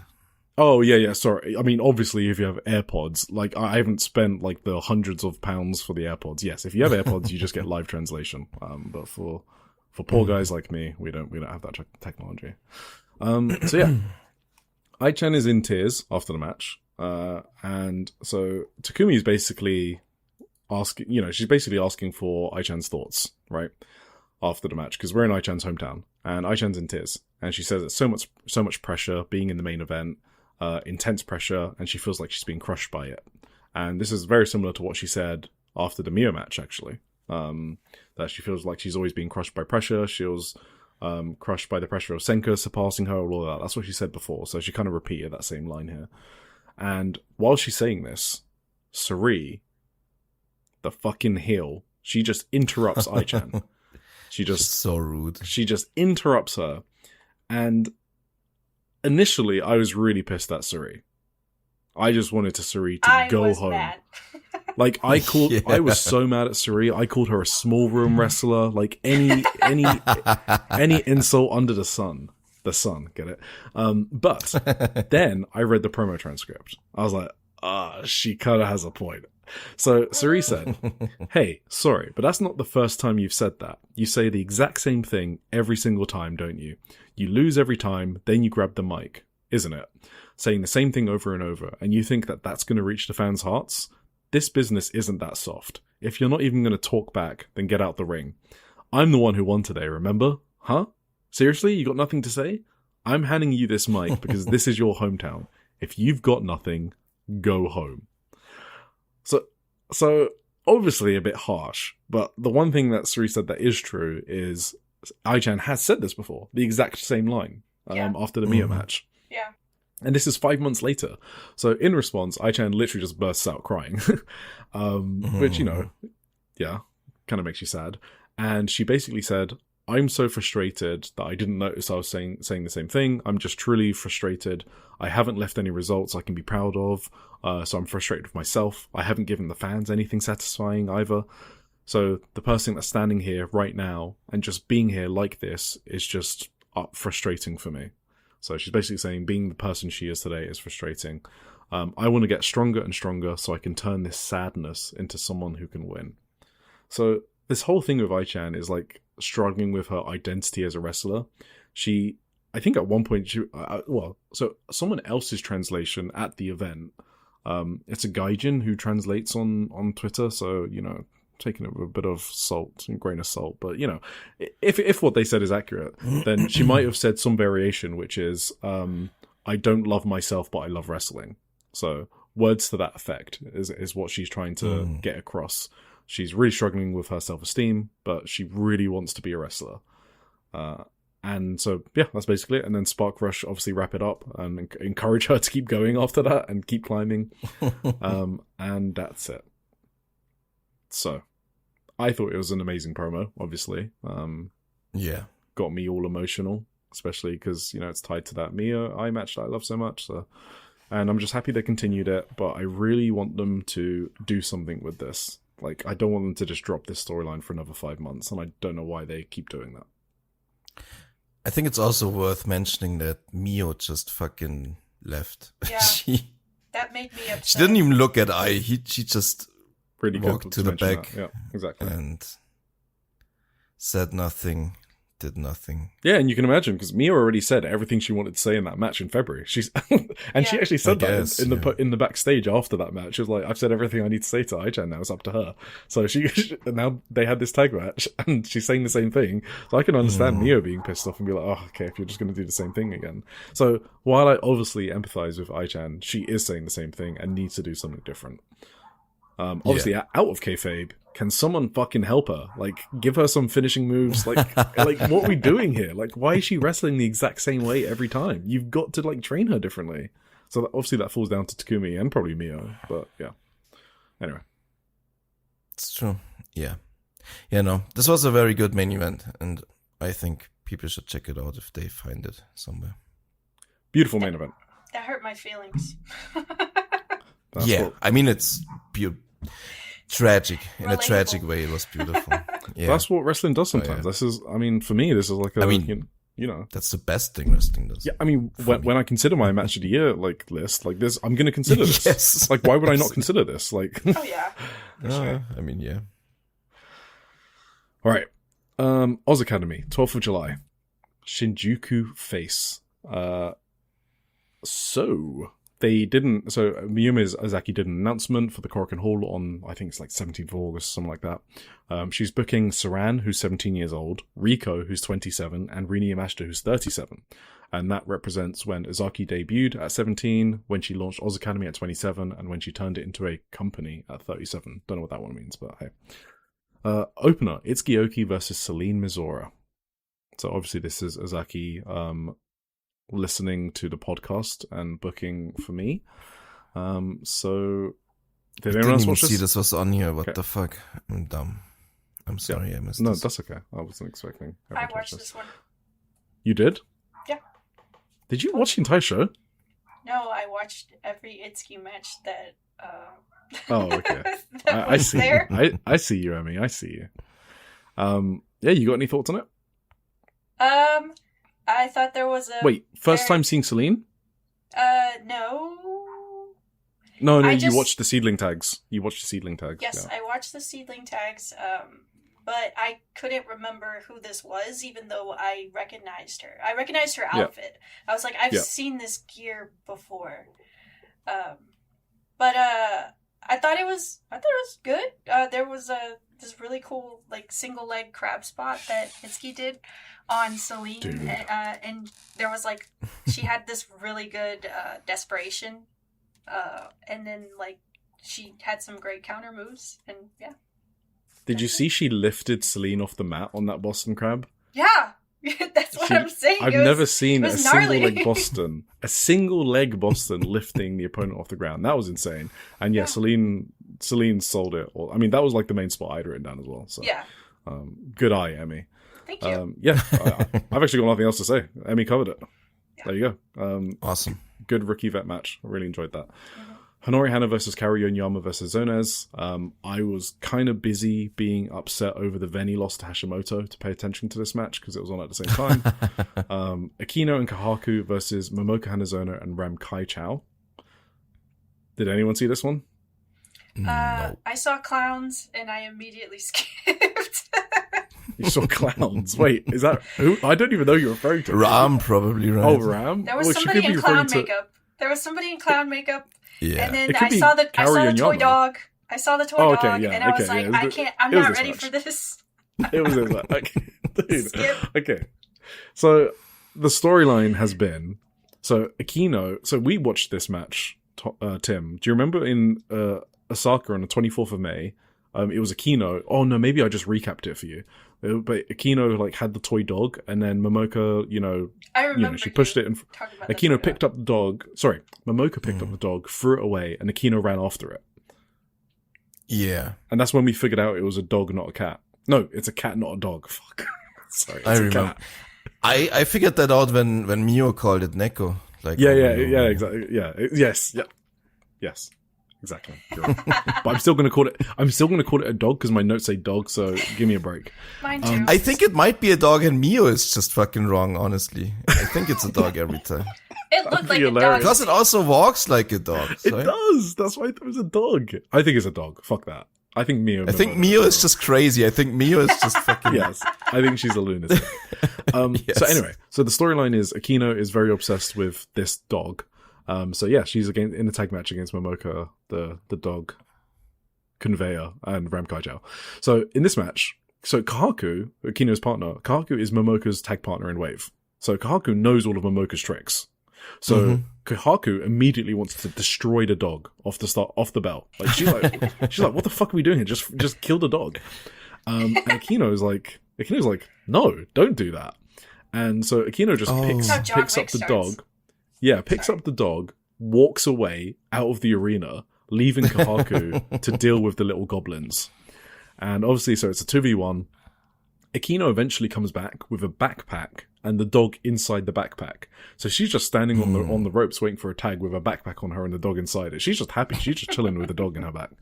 So later on in the match, Akino has Momoka in a Boston Crab.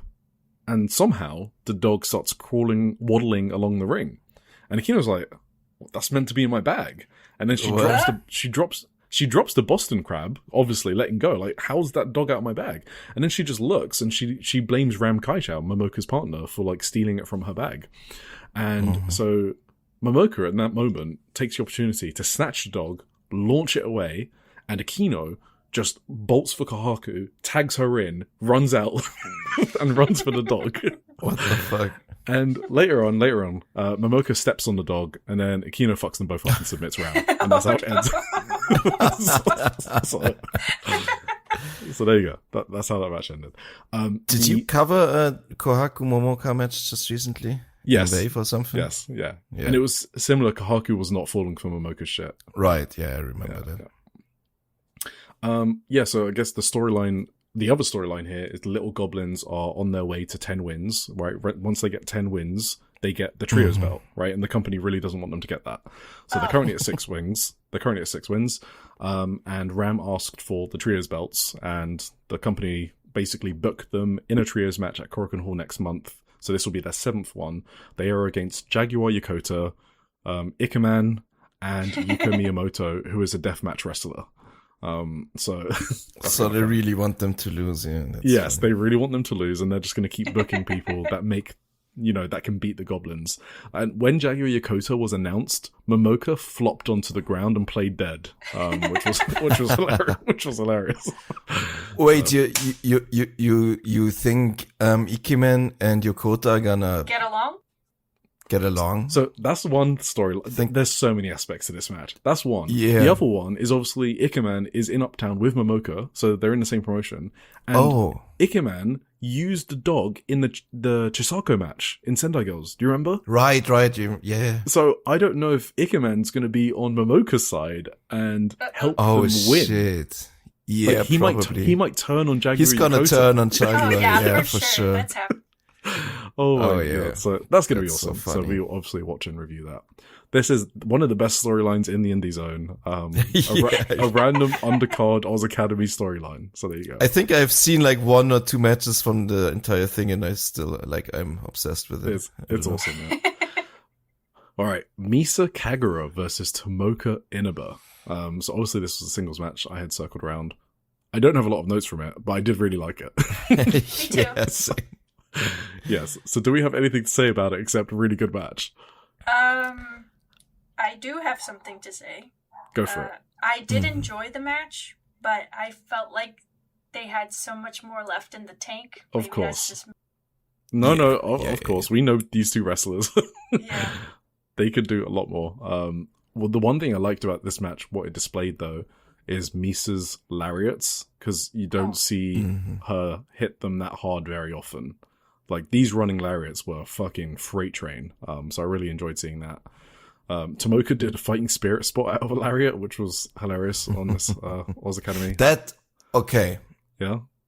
I gotta disagree here. That is my one big criticism of this match. Oh, I don't mean crazy good. I just mean crazy. Because it was basically a no-sell, it wasn't even a fighting spirit thing. It was just, she completely no-sold it and just...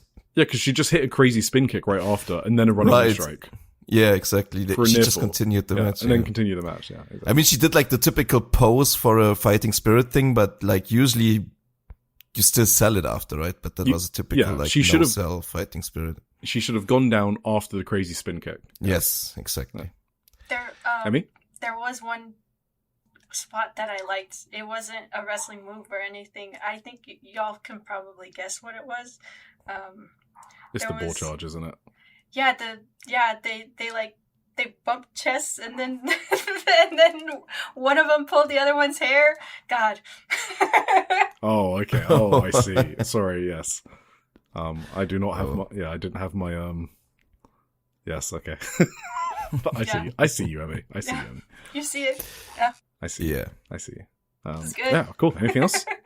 Yeah. I thought what it also displayed really well was like Misa's fire in a way. Yeah. There was this spot where Tomoka like dropped her with kicks over and over, like 2 kicks, 3 kicks, 4 kicks. And then after she dropped her with like the 5th kick, Misa like stood up back to her and like gave her chest basically for the 6th and 7th kick. Like she started inviting Tomoka's kicks after like suffering through the first 4 or 5. That was really cool. Like I liked it. That fired me up watching. So. Misa's one of the best wrestlers in the scene. I mean, we can just say that. Like, it's not just an SLG thing. Like, she is literally just that good. She understands how to really get absolutely. She's an someone excellent into her match. Yeah, for sure. Cool. Anything else? Nope. No, really cool match in general. Cool. I thought, yeah. And I think Tomoko won with a Michinoku driver. I mean, I can Michinoku. Yeah, I can accept Misa losing to Tomoko. That's fair enough. That was a given, yeah. Yeah, and it's the semi-main event. It's a good spot to lose in. Yeah, for sure. It's okay. Main event: Hiroyu Matsumoto, Rini Mashita, and Ryu Mizunami versus Kakeru, Mayumi Izaki, and Saori Ano. So this is Power Goji Zone's union against Sekigun. The whole storyline over like the past 6 months or whatever it's been, is that Sekigun, obviously Azaki's promotion, this is Azaki's promotion, that's her unit, they're no longer the top dogs. It's Matsumoto's unit with Rini Mashita, Ryu Mizunami, Itsuki, obviously, and who's the other 5th person in this? Zonez, right. So those 5 people kind of like rule the promotion, like they have all the belts.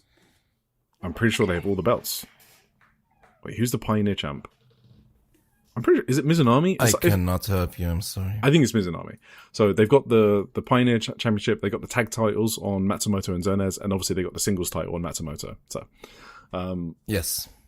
The main event itself, this match itself, is pretty much everything you've seen before, if you know these people or have watched an Oz Academy main event. So I've got nothing to add to that. It had good heat.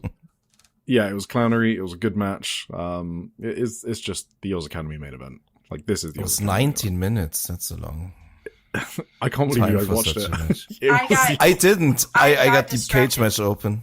Yeah. I got distracted like halfway through. I was like, I don't know what's going on here. And this is not even like, you haven't seen an Oz Academy main event before, and even you got bored. Imagine when you've seen like multiple, like you just instantly zone out. Okay, because they did the. In fairness, though, I did watch this show after I watched the big Sendai show. No, don't give it excuses. No. they do the same thing every time. This is a main event for the live crowd because it's fun. Like when you're in a live crowd, that probably is a lot of fun when they're brawling through you and stuff like that. It's just not really like a streaming main event sort of thing. Anyway. This was to set up. I did not regret not watching it. Yes, when I saw the time. Yes, yeah. This was basically just to set up the Korakuen Hall show as well.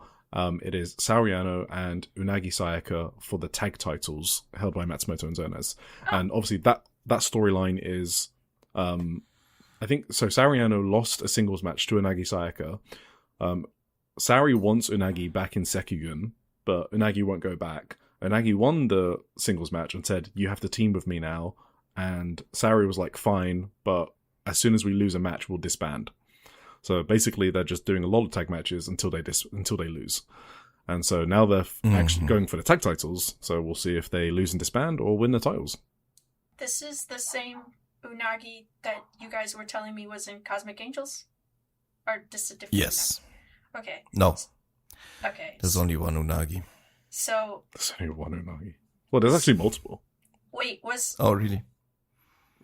Was sorry, Saori yeah. and were Saori and Unagi in Cosmic Angels together at the beginning, or? You would know that, Tim. I don't know.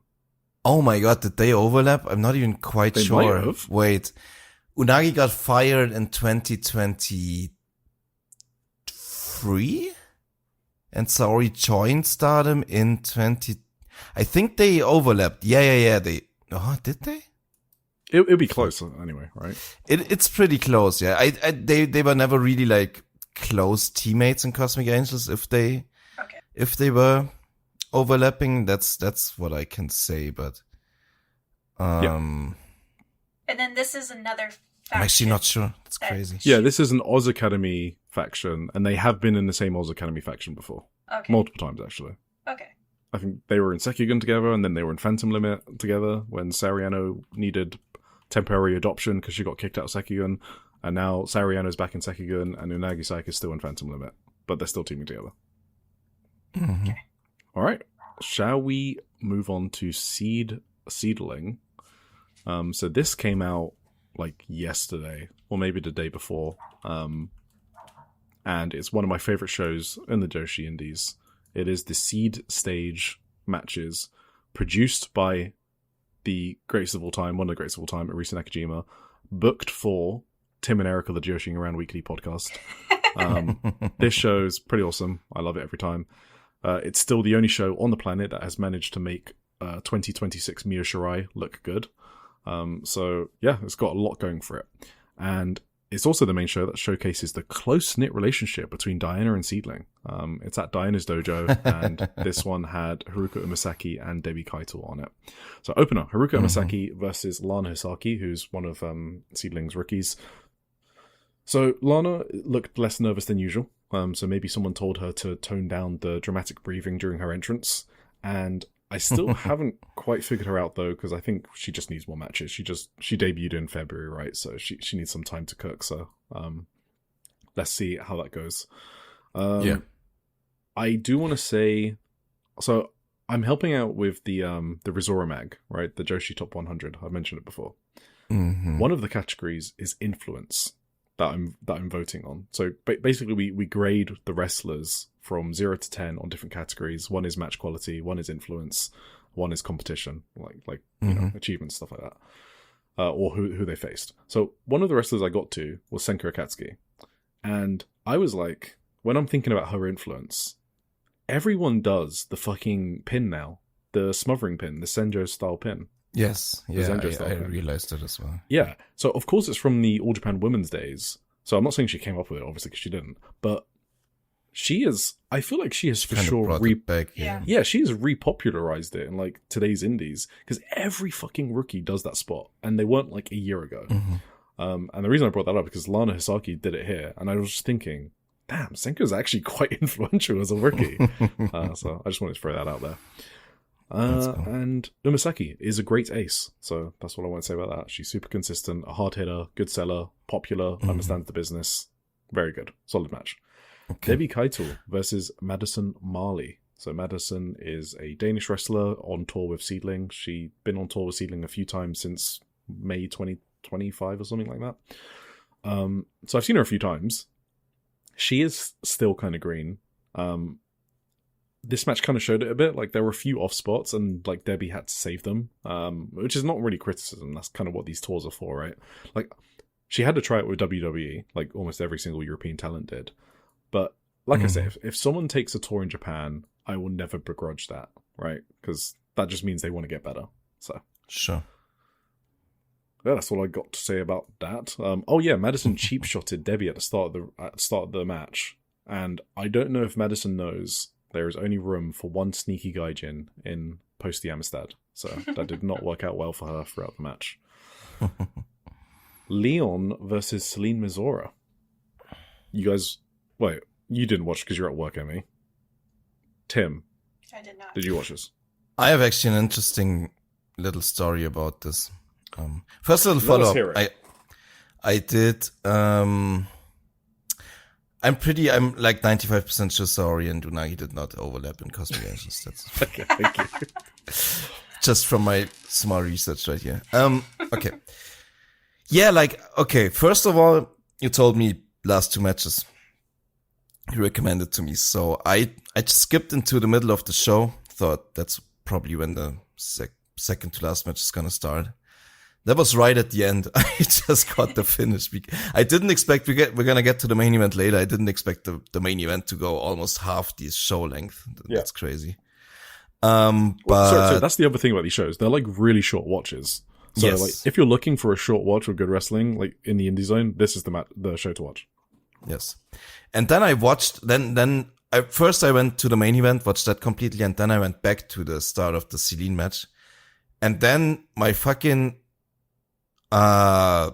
internet died. My Wi-Fi died. Because we had a thunderstorm outside.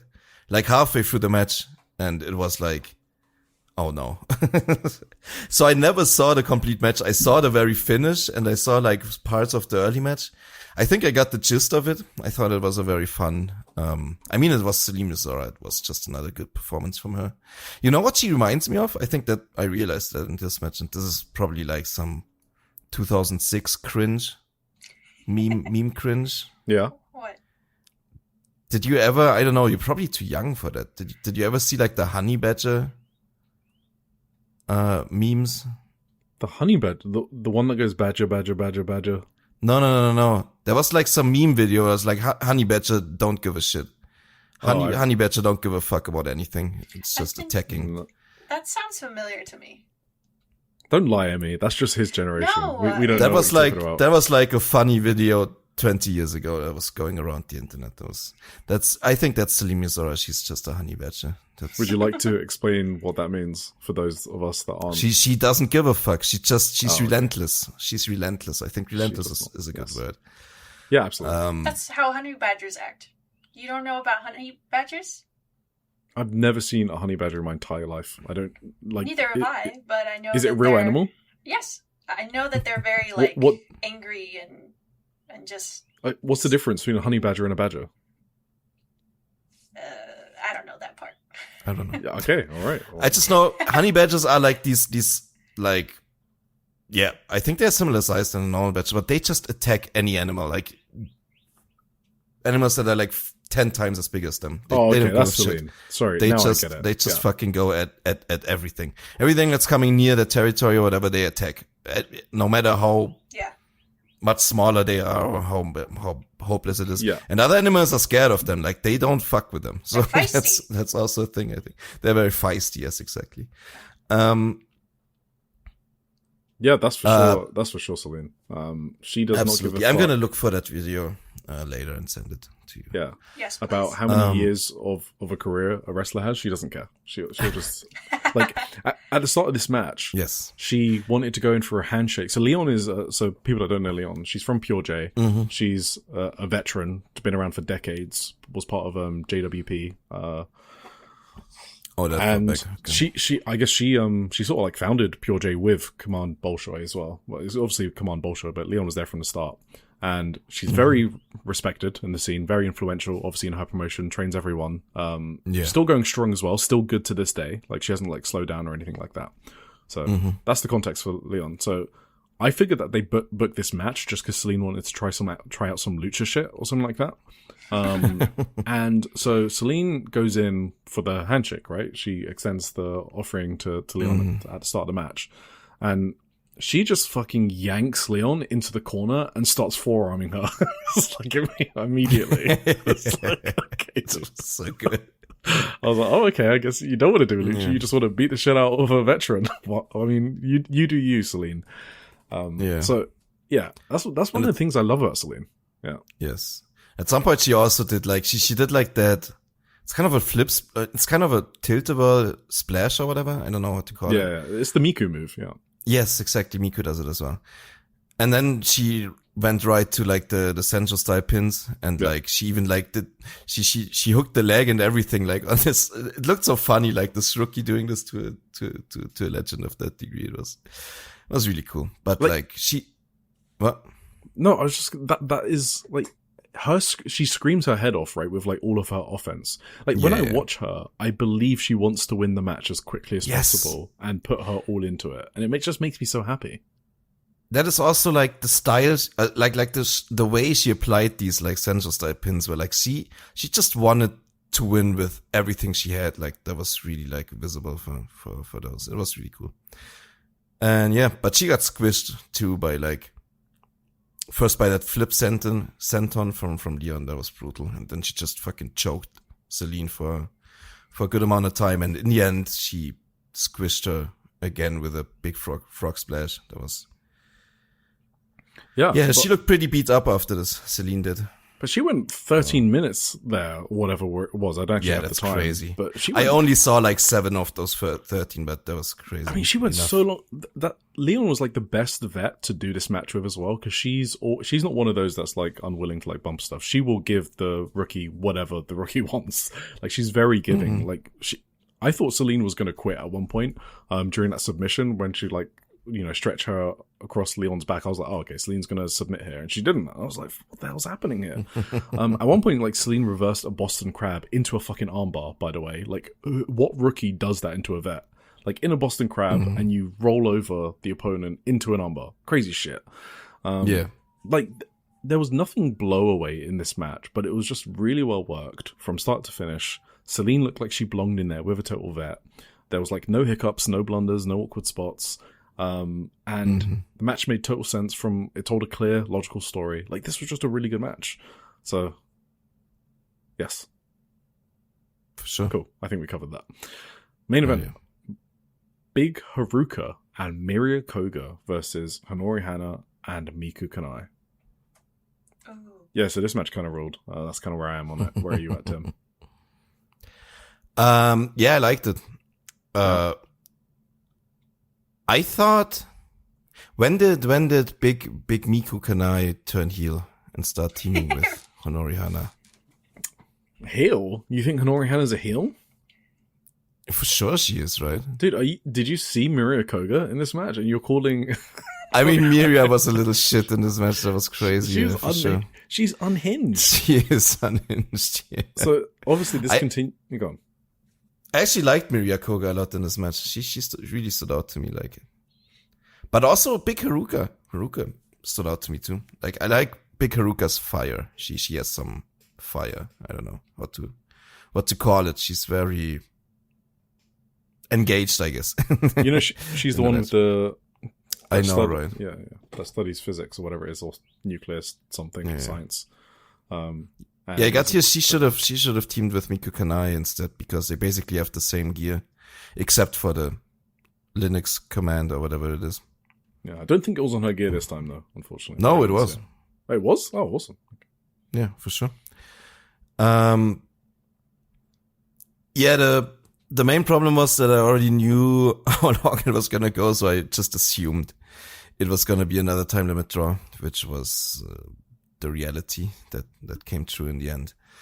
But it rocked. There was a lot of, like, the finishing stretch was insane too, with like Miria and Miku Kanai just Germaning each other over and over. Oh, shit. Great. You just reminded me. What number was that? You gotta update the counter. I think... Oh, shit. I think it's 19. Miku do 2? No, she did 1. Oh, did they do 2 each? Didn't she do 1 after the bell? I'm not sure. No. Miria did 1 after the bell. Oh, Miria did 1 after the bell. So, okay. Does that what count? Day was this? No. Oh, I actually wrote Miria in the end. Yeah. So now we're up to 19. Damn. No, that can't be That's right. Crazy. I can't count. 1, 2, 3, 6, 9, 11. We're up to 20. All right. That was the 20th German suplex of Miku Kanai's career. Can we get a congratulations to Miku? Yes, congratulations. Yeah. And 3 of them have been on Miria Koga. So there we go. Yes. Right, go back to... Go on. Miria at one point also did like this crazy kick from like the bottom rope to like Honori was on the top rope, and Miria somehow reached Honori's head with a kick from the bottom. That looked crazy. I did not expect like Miria to. Miria's kicking is getting pretty good. So obviously her idol is Suri. And I've kind of spoken before about how sometimes she's a bit too much of like a Suri cosplay in a bad way, where she doesn't really have her own identity and she can't put it off as well as Yuri. So it kind of just ends up looking a bit weird. But so I've been covering her for the Wave tournament, which we're actually going to talk about next as well.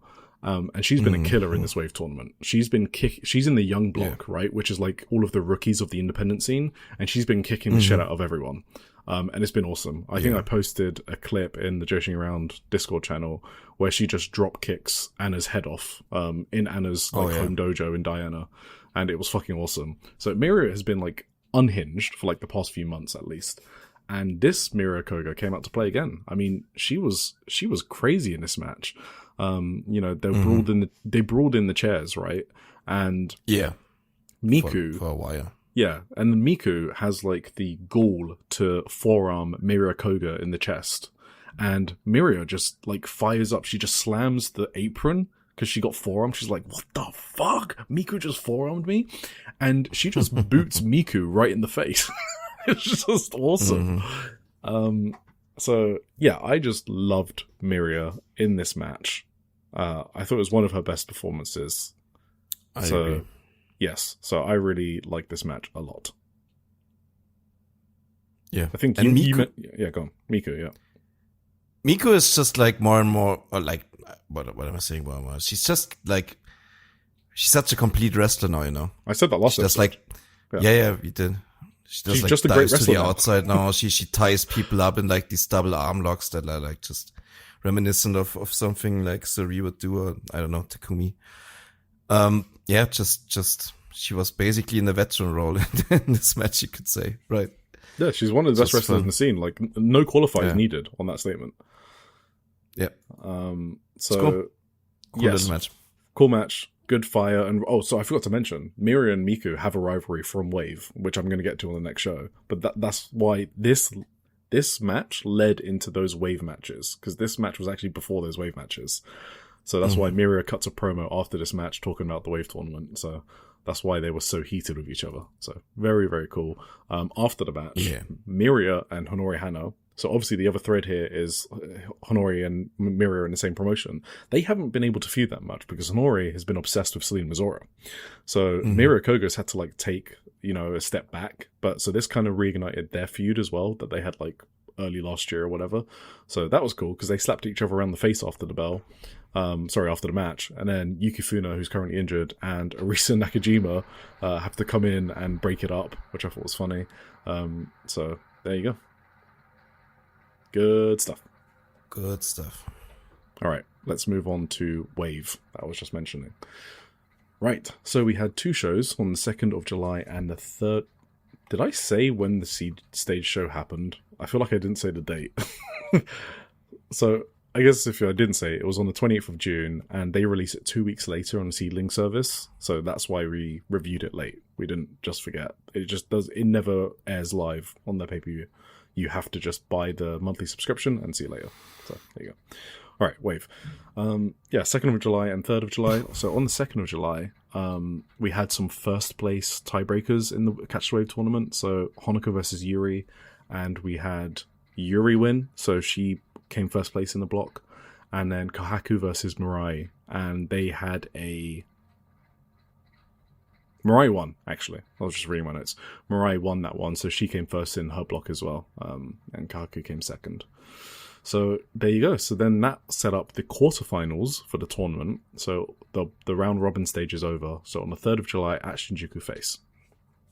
So we had Itsuki, Kahaku, and Yuri as the winners of the blocks. And then we had the 5 highest placed wrestlers, which were Mirai, Rina Amakura, Haruka Misaki, Kakeru Sakaguchi, and then Honoka as well. So the first quarterfinal, we had Mirai versus Yuri, and Mirai is like such an excellent seller, and I don't know if people consider her that, but she is like for sure one of my favorite sellers. Like when I think of my favorite sellers, like, Atami obviously comes up there, but Mirai is also up there as well. So like there was one moment here, like after a rear naked choke and then a high angle German suplex, and you think she's just done, but she just kicks out. And it's kind of crazy that I knew the result of this match and she still made me bite on that near fall. So Mirai, very good. She won that match. Yeah. She's through to the semifinals. Next quarterfinal was Haruka Umasaki versus Kakeru Sakaguchi. Didn't care about the match. Umasaki won with a flash pin. That's a great result, though. I love Umasaki advancing. So far we got Mirai and Umasaki. Very strong semi-finalists. Next quarterfinal, Kahaku versus Honoka. So this is a very interesting match because they're both in the same Wave promotion. This is the home promotion, right? Wave. Kaku's obviously won the title before, and she won last year's Catch the Wave tournament. And Honoka is a wrestler on the come up. She's great. She's excellent. One of the best baby faces on the indie scene. So, spoilers: Honoka won, beating her senior in Wave, and it's like a landmark win for her. Like this is like her big moment in the promotion. So much so that I'm pretty sure she's not winning the tournament just because she won this. But I mean, the finals already happened, so you can laugh at me if she did. I don't know what's happened yet because it hasn't aired yet. Yeah, this match was really good. Like Honoka. So I mean, you might remember I talk about wrestlers sometimes who screams their head off. Like literally, like horror movie screams is how they sell. Yeah. And she's a master wrestler, and to be honest, it's kind of awesome. I kind of like it. Yeah. Yeah, like, Okay. wait, do you not? You probably don't like it, Tim. Do you like it? No, I do. Oh, okay, yeah, good. I can I mentioned it definitely positively, and she, like the first couple of times when she was in Stardom, I immediately Yeah. clocked that for her Yep, or exactly. whatever. So like before in Avalanche Frankenstein, she's like screaming her head off. Before she's the one doing the Frankenstein, and she screams her head off. And she's just so aggressive and intense. She's really fucking good.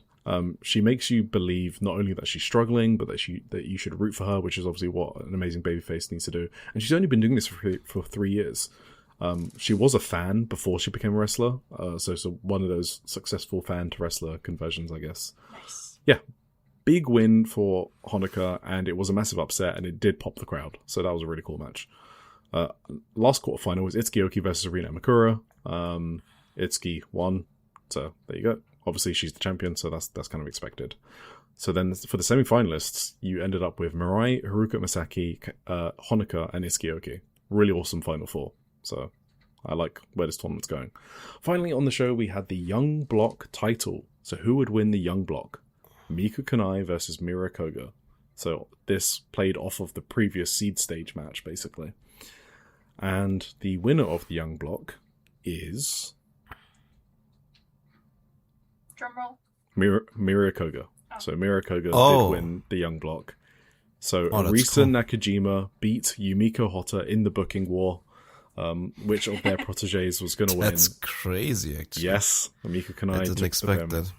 So the Miku guy was here, obviously. Last time they went to a double count out to protect this match. So this was it. Like they had to throw everything at this match, and I think they did.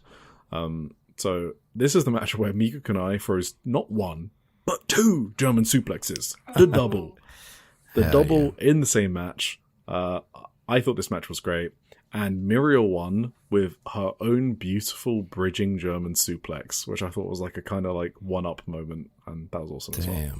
So yeah, good match. Nice. Miria's post-match selling was really good. She was like in tears, selling her leg as well because Mika was working over her leg during the match. She said so the winner of this block gets to face Honoka for the Pop title. The Pop title is a Pure J title that Honoka holds. So it will be Honoka versus Mira Koga. Probably that's already happened at the Korakuen, actually. I think that was on the Korakuen, so there you go. I don't know who's won that. Actress Girls on the 4th of July in Osaka. All I want to say for the opener is Mari is back for one show. Mari. Was she on this one? She was on this show. Oh, I wanted to watch that. Okay, yeah. So she destroyed the heel choreography. She was so really? good. Yeah. Oh, destroyed in... Okay. Yeah, no, she slayed it, Tim. She slayed that shit. It was great. She was perfect in every way possible. I missed Mari, and she's obviously going to go away for another month. Then she's going to be at the Korakuen Hall show, and then she's going to go away for a long time after that. So, see Mari while you can. Sucks. What am I going to skip to? Asaka Miya versus Maru. So, Asaka Miya is the wrestler we speak about who just might be the funniest person in wrestling. She just totally understands how She to might entertain. be, Yeah, her character is like She's really very funny. unique. She's hilarious.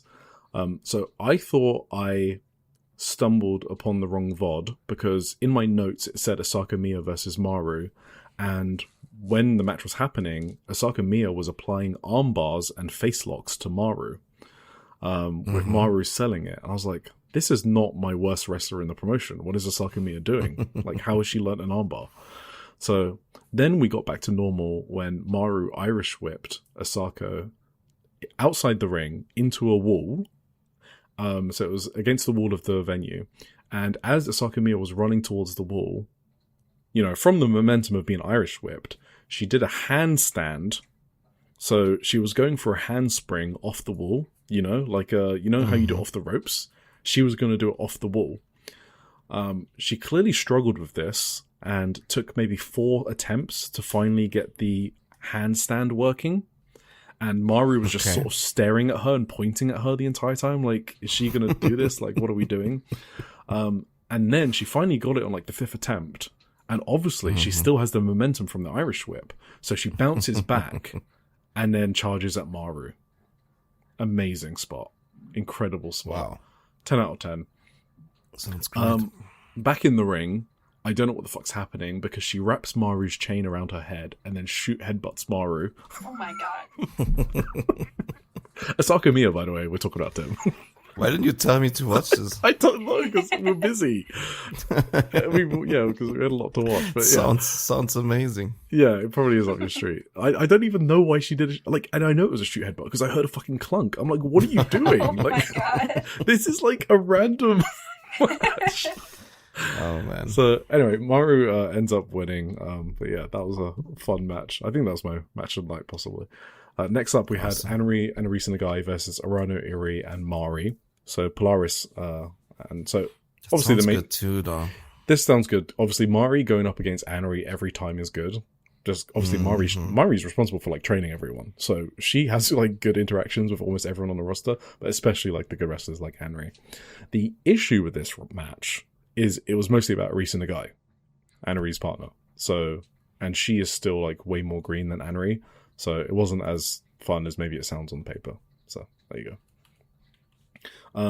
Post-match, there's no transcripts because it's at Saka. So there you go. But all I know is Mari is cutting a sick-ass promo, possibly encouraging Polaris to win the titles, or possibly telling them to get fucked. It's one of those. But all I know is it's great. And yeah, that's it. So they are challenging for the titles on the next show, which I guess we'll get to in our previews. The main event, do I have anything to say? Oh, yes. Sakura Mizushima pinned Nagisa, so that set up the King title on the 10th of July show, which hasn't been uploaded yet. Rose Girls. Awesome. 27th of June. Did they actually put the It did video make up? tape. It did finally make tape, yes. Crazy. So I'm just thinking what I want to talk about. Konami Hori, still green. Not much to say. Chanyota and Non Taraga from PPP Tokyo against Hiroyo Matsumoto and Veni. That was fun. All right. Yep. That was fun, but I don't have much else to say about that. Oh, it was kind of fun seeing Veni attempt to no-sell some of Chanyota's lariats. And then Chanyota just hit them even harder. So that was a fun interaction, I guess. She rules. Yeah, exactly. Taraga got choked out by Matsumoto. That was the finish there. But yeah, this match was more about like highlighting the rookie, Taraga, Chanyota's student. So Chi-Chi and Kahaku versus Chi-Chi. Magenta. Chi-Chi. GG. So sounds good on paper. This was like a really obvious 20-minute time limit draw. So Okay. yeah, it was one of those where you kind of knew it was going to go to a time limit draw. And then it didn't. Because Maria won in like 19 minutes by hitting the Excalibur on Chi-Chi. I was like, what? What the hell? They could have just went 1 minute longer and did a time limit draw, but Maria actually pinned Chi-Chi. Why Maria? Yeah, I don't know. And she used Excalibur. You know that move where it looks like she's dropping someone on her head? It's like a Spike It's Michinoku driver. brutal. It's crazy. So I was like, damn. So, and I don't have any other notes from that match. It just came out of nowhere. I was like, what the fuck just happened? All right. Main event is the main news story from here. It's a number 1 contender match for the Rose World title, which is held by Rico. Battle Royale. So it was between Coco, Leon, Mei Again. Suruga. Wait. Didn't she say she wasn't gonna do Battle Royals anymore? She said she didn't want to do Battle Royales for the Rose World title, but I guess this is a number 1 contendership, so it doesn't count. Yes, she did say that for the world title. Yeah, so Coco, Leon, Mei Suruga, Miku Kanai, Momoka Hanazono, Rina Amikura, Ryoko Sakamura, Saki, Sumika Yanagawa, and Utashima. I wrote down when this first started, Battle Royales need to die in a hole. That was my initial assessment of this. They're really hard to get right. They're really long. The video for this was 44 minutes. When I saw that, my heart dropped. What? Like, please, you can't do this to me. But the thing is, after I actually watched it and put the time into it, it wasn't actually like... It was an easy watch, and I think that's difficult to do. So that must mean this was a good Battle Royale, I guess, is my final conclusion on this. There were just some really fun parts of this match, like Leon and Coco working together. Leon looked like she had a lot of fun wrestling Coco. So, you know, despite my beef with Pure J, Leon is excluded from that. She's awesome. Mei Suruga and Miku Kanai. Can I get a singles match with that? That was awesome. Coco and Mei Suruga working together. We've spoken about that a lot. Momoka Hanazono, so that's the toy dog wrestler. And the one that kisses other wrestlers and cries and stuff like that. So she jumps on so she's on the turnbuckle, right? And the entire roster are like in the ring, the entire like participants. So she jumps on them all. Like obviously she's thinking she's going to wipe them out, right? She gets caught like a geek. And as they're like carrying her around, she's just screaming, "Chotomate kudasai," which means like, "1 moment, please. Hang on," right? They eventually drop her, right? Because they're nice people. And Momoka actually convinced them to do like the fighting on people's shoulder spot, so people climb onto other people's shoulders to form bigger people. Oh, nice. So they split into like 3 teams. So it was like Coco's team, Miku Kanai's team, and then it was just Momoka and Leon. So Momoka on Leon's shoulder. And of course Momoka and Leon win, even though they have like 3 less people than everyone else. There's a bunch of people doing the crying spot, with Saki being the bully, which was fun. Coco turned on Mei Suruga once she had used Mei to get rid of enough people. She's like, "Okay, I don't need you anymore, Mei Suruga." So Coco's 15, by the way. Damn. Miku Kanai and Coco wrestling. That was cool as shit. I like that. Miku eliminates Coco, and then there's like a final 5. So Mei Suruga, Saki, Momoka Hanazono, and Miku Kanai are the final 4. I'm sort of begging that Mei Suruga wins. Mei and Riko sounds insane. Even Miku Kanai winning would be cool as well. So Saki gets tricked by the toy dog. Momoka steps on it. Saki starts crying. That was fun. Last 2. We're down to the last 2, finally. Miku Kanai and Momoka Hanazono. Who's going to win the match? Wait. Okay. So, I'm like, come on, Miku at this point. So, yeah, Momoka, I think I would root for Miku. Momoka climbs the ropes. She goes to the turnbuckle. Momoka wants to seal this match. And Miku Kanai starts crying. Because she knows what's going to work against Momoka. And Miku starts crying. And Momoka climbs down from the turnbuckle. She's like, "What's wrong, Miku?" And so she stops Momoka's aerial attack. Miku does it. The crowd want Momoka to apologize to Miku for making Miku cry. Oh my god. Momoka fucking super kicks Miku Kanai in the face and laughs at the crowd, does a diving double foot stomp, but Miku dodges the foot stomp. Miku runs and grabs one of Momoka's party poppers, hits Momoka in the face with the party popper, double roll through jackknife, wins the match. Oh, awesome. So that finish bumped it up at least half a star. That was a banger finish. And Momoka's finish after the match, her face after the match is like, well, that just happened. Like, she's not even like upset. She's just like, well, okay. Just perfect selling. So there you go. So Miku Kanai will face Riko for the title at some point in the future, and that will be awesome. All right. Sounds great. JTO. What's up with, Yeah, do we know anything about like Yuki Mashiro? How she's doing? Still injured. Who knows? I mean, she was at the show. Obviously, but she closed out the she's show. there? Yeah. Okay, that's okay. So she hasn't been cut off contract-wise. Yeah. All right, let's do JTO Korakuen. So on the 10th of July, we had a Korakuen Hall show for JTO. It was watchable. It did make tape. it was sort of decided at the last second. We didn't know it was going to stream until we kind of streamed it. So the whole gimmick with this is Big Taka said if they don't get 1,000 people, they'd never run a show in Korakuen Hall again. Oh my Obviously, God. they announced 1,182. Sai Kamitani was on the show, obviously, which kind of helped. You don't trust it? No. I think they got You sound skeptical. I think they got around 1,000. I don't know if they got 1,182. But I'm sure they got like around 1,000. Yeah, there was a lot of people there. Sai Kamitani, yes, she was on the show, so obviously she at least brought some fans to the show. I'm guessing. Yes. Yeah.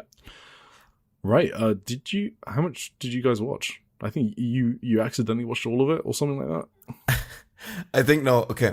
So first off, I was surprised because like the south side definitely looked like it was completely sold out, but like they didn't really have a setup for the north side. So I was surprised that they still could announce that many people. But Exactly. Yeah. because the bleachers weren't really there, and the bleachers usually do a lot for the attendance numbers. So you can always see like with the bleacher setup, it's always like the higher 1,400s or whatever. Or if you that's when it goes like from 1,100 to 1,500 is only with the bleachers usually. I mean, that's what I'm thinking, but whatever. Yeah, exactly. Yeah, so I would have said like 900 if you asked me or something like that. But whatever. Just because of the setup, I think they sold every ticket they could sell pretty much. So it was still a big success. And Big Saya, big draw, Hell obviously. I watched a lot of this show. I was like. That was funny. I actually watched this in the office. That was like one of the only wrestling shows I ever watched in the office because I was completely alone Friday afternoon. And it was on the Friday that it happened. I was tired of dodging spoilers, so I just put it on. Just, if anyone came into the office, if my boss forgot something, had to get back in, I would have been fucked, but it didn't happen. So that's okay. I watched more than I thought I would. I definitely wanted to see the Misa Kagura match, but that was kind of a nothing match. What did you guys watch? Only the top two? I watched the tag, top two and the Kagura match. Okay. I didn't really think much of the Kagura match. I didn't even see Kagura much in there, and her team lost in the end, so I was kind of mad at that. So. Yeah, that's the main news, that their titles. So they held those titles and they lost them to. Yes. What was it? Who? Oh, Big Haruka and Jumbo. Big Haruka, yeah. I like Big Haruka, but I would have preferred Misa Kagura to win, obviously. Jump to Azusa, or? Yeah, we can. There was some really weird match involving Kota Ibushi. He had a team, and someone else had a team. He was wrestling? No, he was like their team manager or something. Oh, okay. I think he put together the team or something, and he was like on the outside. It was a really fun match, actually. I think it was really good. It was 30 minutes. That was crazy. It went on forever. Wow. It was a 14-man tag team elimination match. So there were like, 7 was 7? I think 7 was 7 elimination. I don't know. It was crazy. A lot going on. Looked great though, but it's men, so we can skip it. Saya Kamitani versus Asusa Inaba. Yeah. I thought it was cool. Thought it was cool? Obviously. Yeah, do you want to expand on that, sir?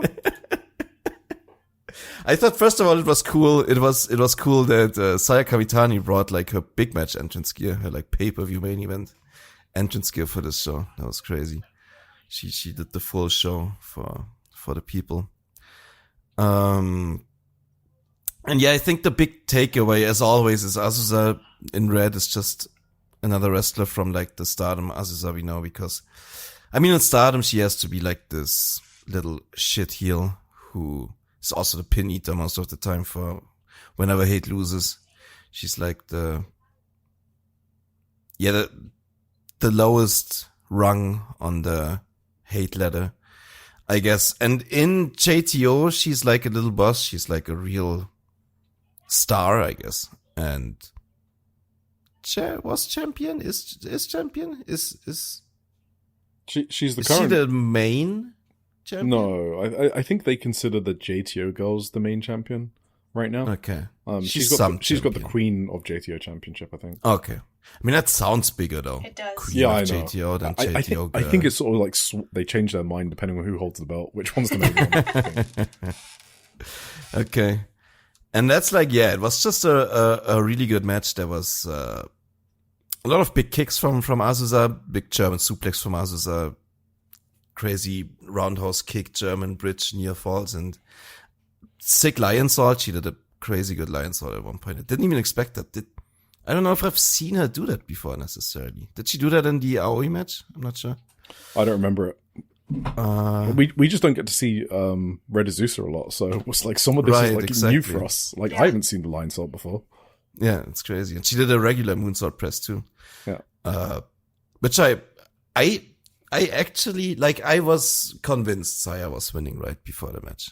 I don't think Saya's gonna put someone over on like an indie like that. But like some near falls were pretty close. Like Kamitani has some really good last second kickouts as well. For example, on this moonsault press, there was a close near fall. It was crazy. She's great. Yeah, for sure. And yeah, I think Kamitani was very giving here. Azusa looked crazy strong. In the end, she basically it kind of looked like in the end that at least for the latter half of the match, Azusa took like 90% of it, and then she ran into a spinning star crusher and died. But hell of a match. And yeah, was a cool gimmick. I thought it was great to see Kamitani do some more indie work. And I don't know what they've got going on, if this is like a mentor-mentee situation with them in Hate or something like that. I'm not quite sure about their relationship, or like their kayfabe relationship, I guess, inside of Hate. But that's kind of what I took from it, that they were like, yeah, Azusa just wanted to face her, but not like in a they got heat way, but in a she's my idol type of way, or whatever. Yeah. You know what I mean? Cool. After the match, they did. What are your guys' opinions first? What did you think, Amy? You stole my talking point about Red Azusa, so I don't have anything else to say. You said it all. I'm sorry.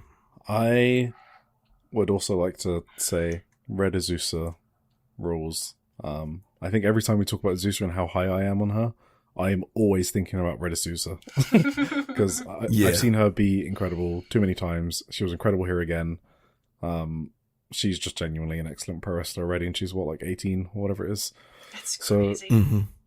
Yeah, did you mention Saya's? It's insane. Saya's like move that she did, like the muscle buster sort of thing. That was kind of out of nowhere. What do you mean? She almost basically did a muscle buster on Azusa. Really? Yes, she was on the turn. Azusa was on the turnbuckle, and Saya picked her up as if it was a muscle buster. The difference was Azusa's head wasn't tucked in like a muscle buster. Oh, so shit. It kind of ended up being like her normal underarm suplex, but it looked kind of fucking crazy because she just like snapped backwards. So I was like, what is Saya? Is Saya doing like some new shit in this match? So I think I missed that. That sounds crazy. That was very cool. That was the only other spot I kind of wanted to mention. She won with the spinny Star Crusher. Awesome. Yes. The most dangerous Star Crusher. Yes.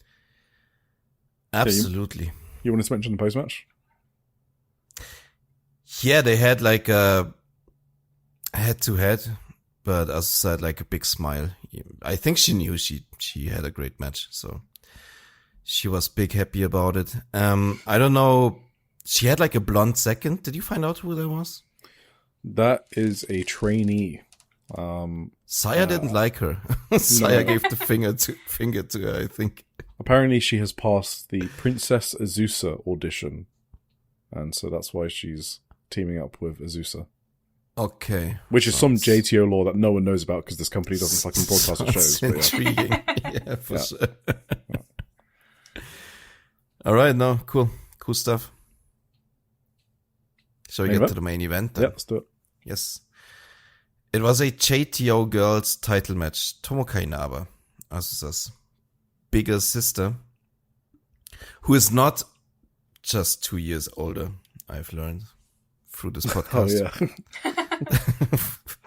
Which I was always of the impression. She fought Mirai, another excellent wrestler. Obviously, this is like a great matchup.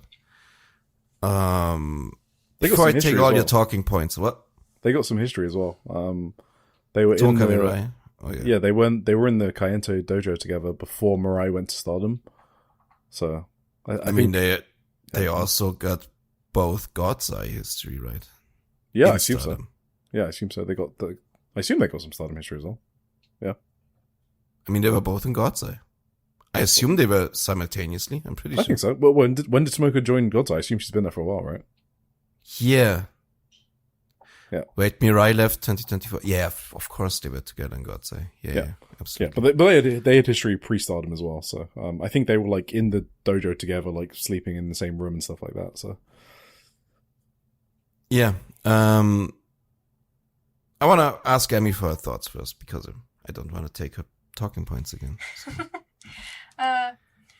What do you remember? What do I remember? I remember lots and lots of near falls, and I enjoyed the match, and that's about the extent of what I remember. But I really liked it, and I think this match with Tomoka in it was my favorite match of hers this week, I think. So, yeah. All right. Gotcha. No, definitely. I would definitely agree with that. I think. You mentioned earlier, I'm talking about Eric. Eric, you mentioned earlier that Mirai is actually a great seller. Yeah. I think this match showed this very well as well, you know.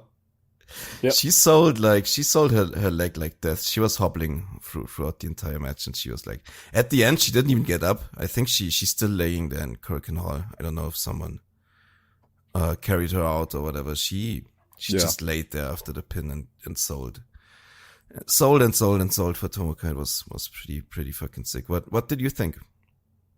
I preferred the Azusa match because I thought the Azusa Saya match was awesome. So I mean, it's not like a short bar. I really liked that Azusa match, but this was still really, really good.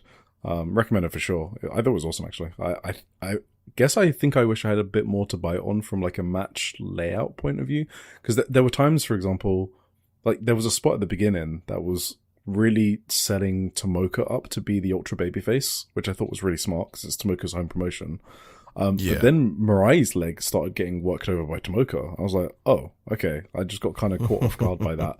I think they should have leaned way more into bully Mirai. So Mirai being the bully, the whole way throughout, and have Tomoka like do some sick comebacks with like kicks and stuff. But maybe that's just like my personal preference. It was still obviously really good with like some awesome spots. Mm-hmm. I think what I remember most from this match is just Mirai selling it, but also like Tomoka did some great, like Tomoka is very good at like the subtle things, the subtle selling. She does these facial expressions sometimes where she looks like she's completely out of it or dizzy or like doesn't know where she is. I don't know. That's very exceptional too. But I do have to agree. I have like some qualms with this match that I thought they missed a peak in the end. Like the dramatic peak. Yeah. Kinda. And it was just a lot of big move kick out in the end. Like a bit of spamming that, which is like, it's a big match trope. I can't really blame them for it, but yeah, I think if they kept it a bit shorter and kept some of these big kickouts at the end, like kept to less of those to make those feel more special, maybe it was would have been maybe even better. But I really liked it still an excellent match, still a recommendation match for me. Both of them, both Azusa and the Tomoka match, I thought are well worth your time. They're free on YouTube too. Are they still? Do they take them down at some point? I assume so as well. Hell yeah. I did really like the post-match for this one too. I don't know what they said, but Tomoka sounded very like passionate. Yeah, so it was Tomoka's first ever JTO Girls title, so obviously she was happy about that. So basically she asked Mirai if they want to team up together, and Mirai was on her back and was like, give me a moment to think about it, because she was dead from the match. So that was basically just a bit though. Hell yeah. No, very good, very good. She also obviously spoke about the crowd, and then she mentioned it backstage as well. She said, like, whenever I make my entrance at Stardom, Oz Academy, or Sendai Girls, the crowd is always packed out, but the view at JTO's Korakuen Hall shows are always empty seats, and it was really frustrating. I do fully believe that, more than anything, it's my own responsibility that I couldn't fill the seats. It was truly frustrating, but today I got to see that sight. And that said, honestly, I don't think it was down to my own strength for JTO's. I think it was down to the strength of all of our guests. So she's basically putting over Sai Kamitani in the post-match. So there you go. And Kota Ibushi. And Kota Ibushi, of course. For sure. Cool. So much for JTO. You got anything more on this? No? You sure? You don't have anything else? Okay, let's go to Ice Ribbon. Yeah. Let's go to Ice Ribbon, the Ice Dojo Ribbon show. Dojo. Yeah, so just a quick one on 149, number 1499 of the Dojo. Yes. Yeah, I just wanted to kind of shout this out because I don't normally talk about or review Dojo shows because they're my safe space. I only write about them if I want to write about them. I only talk about them if I want to talk about them. I just put those on and I enjoy them. But this was like This was kind of a special one though, right? This was a great main event. Yeah, for Yuka's birthday, she booked her and Haruka Umisaki against Kira Miku, which is Kirari Wakana, Ice Ribbon's rookie, and Miku Kanai. And it was a great match. So Kirari and Yuka train together a lot, but Yuka really wanted to team with Umisaki. So at the Dojo show before, Kirari was like, all right then, I'll team with someone that I love as well. And that turned out to be Miku Kanai. Obviously, they were a tag team together. Miku kind of stopped doing dojo shows when she became a big shot in the indie scene. So she doesn't really do the Ice Ribbon dojo shows as much anymore. So it was nice having her back as well. And Kirari has sort of like come to be like a breakout, I guess, as like an outstanding rookie during her. It kind of happened late last year when, Tim obviously mentioned the Manami Katsu match where she was awesome in. So yeah, 4 awesome wrestlers. And Yuka was obviously very excited to have Umisaki in this match because she obviously forearmed her own partner, Umisaki, at one point just because she got she did. What was that about? I don't know. Like, they did a double team move and then it was so unprompted. It was just like, fuck you. Yeah, they do a double team move and then Yuka's leaving the ring and then on her way out she just elbows Umisaki just for no reason. Umisaki started crying too, I think. It was like so so fun. Yeah, but I mean, I don't have many notes. I just want to say this match was awesome and probably one of the best dojo show matches since Manami Katsu and Misa Kagura last year, because that was incredible.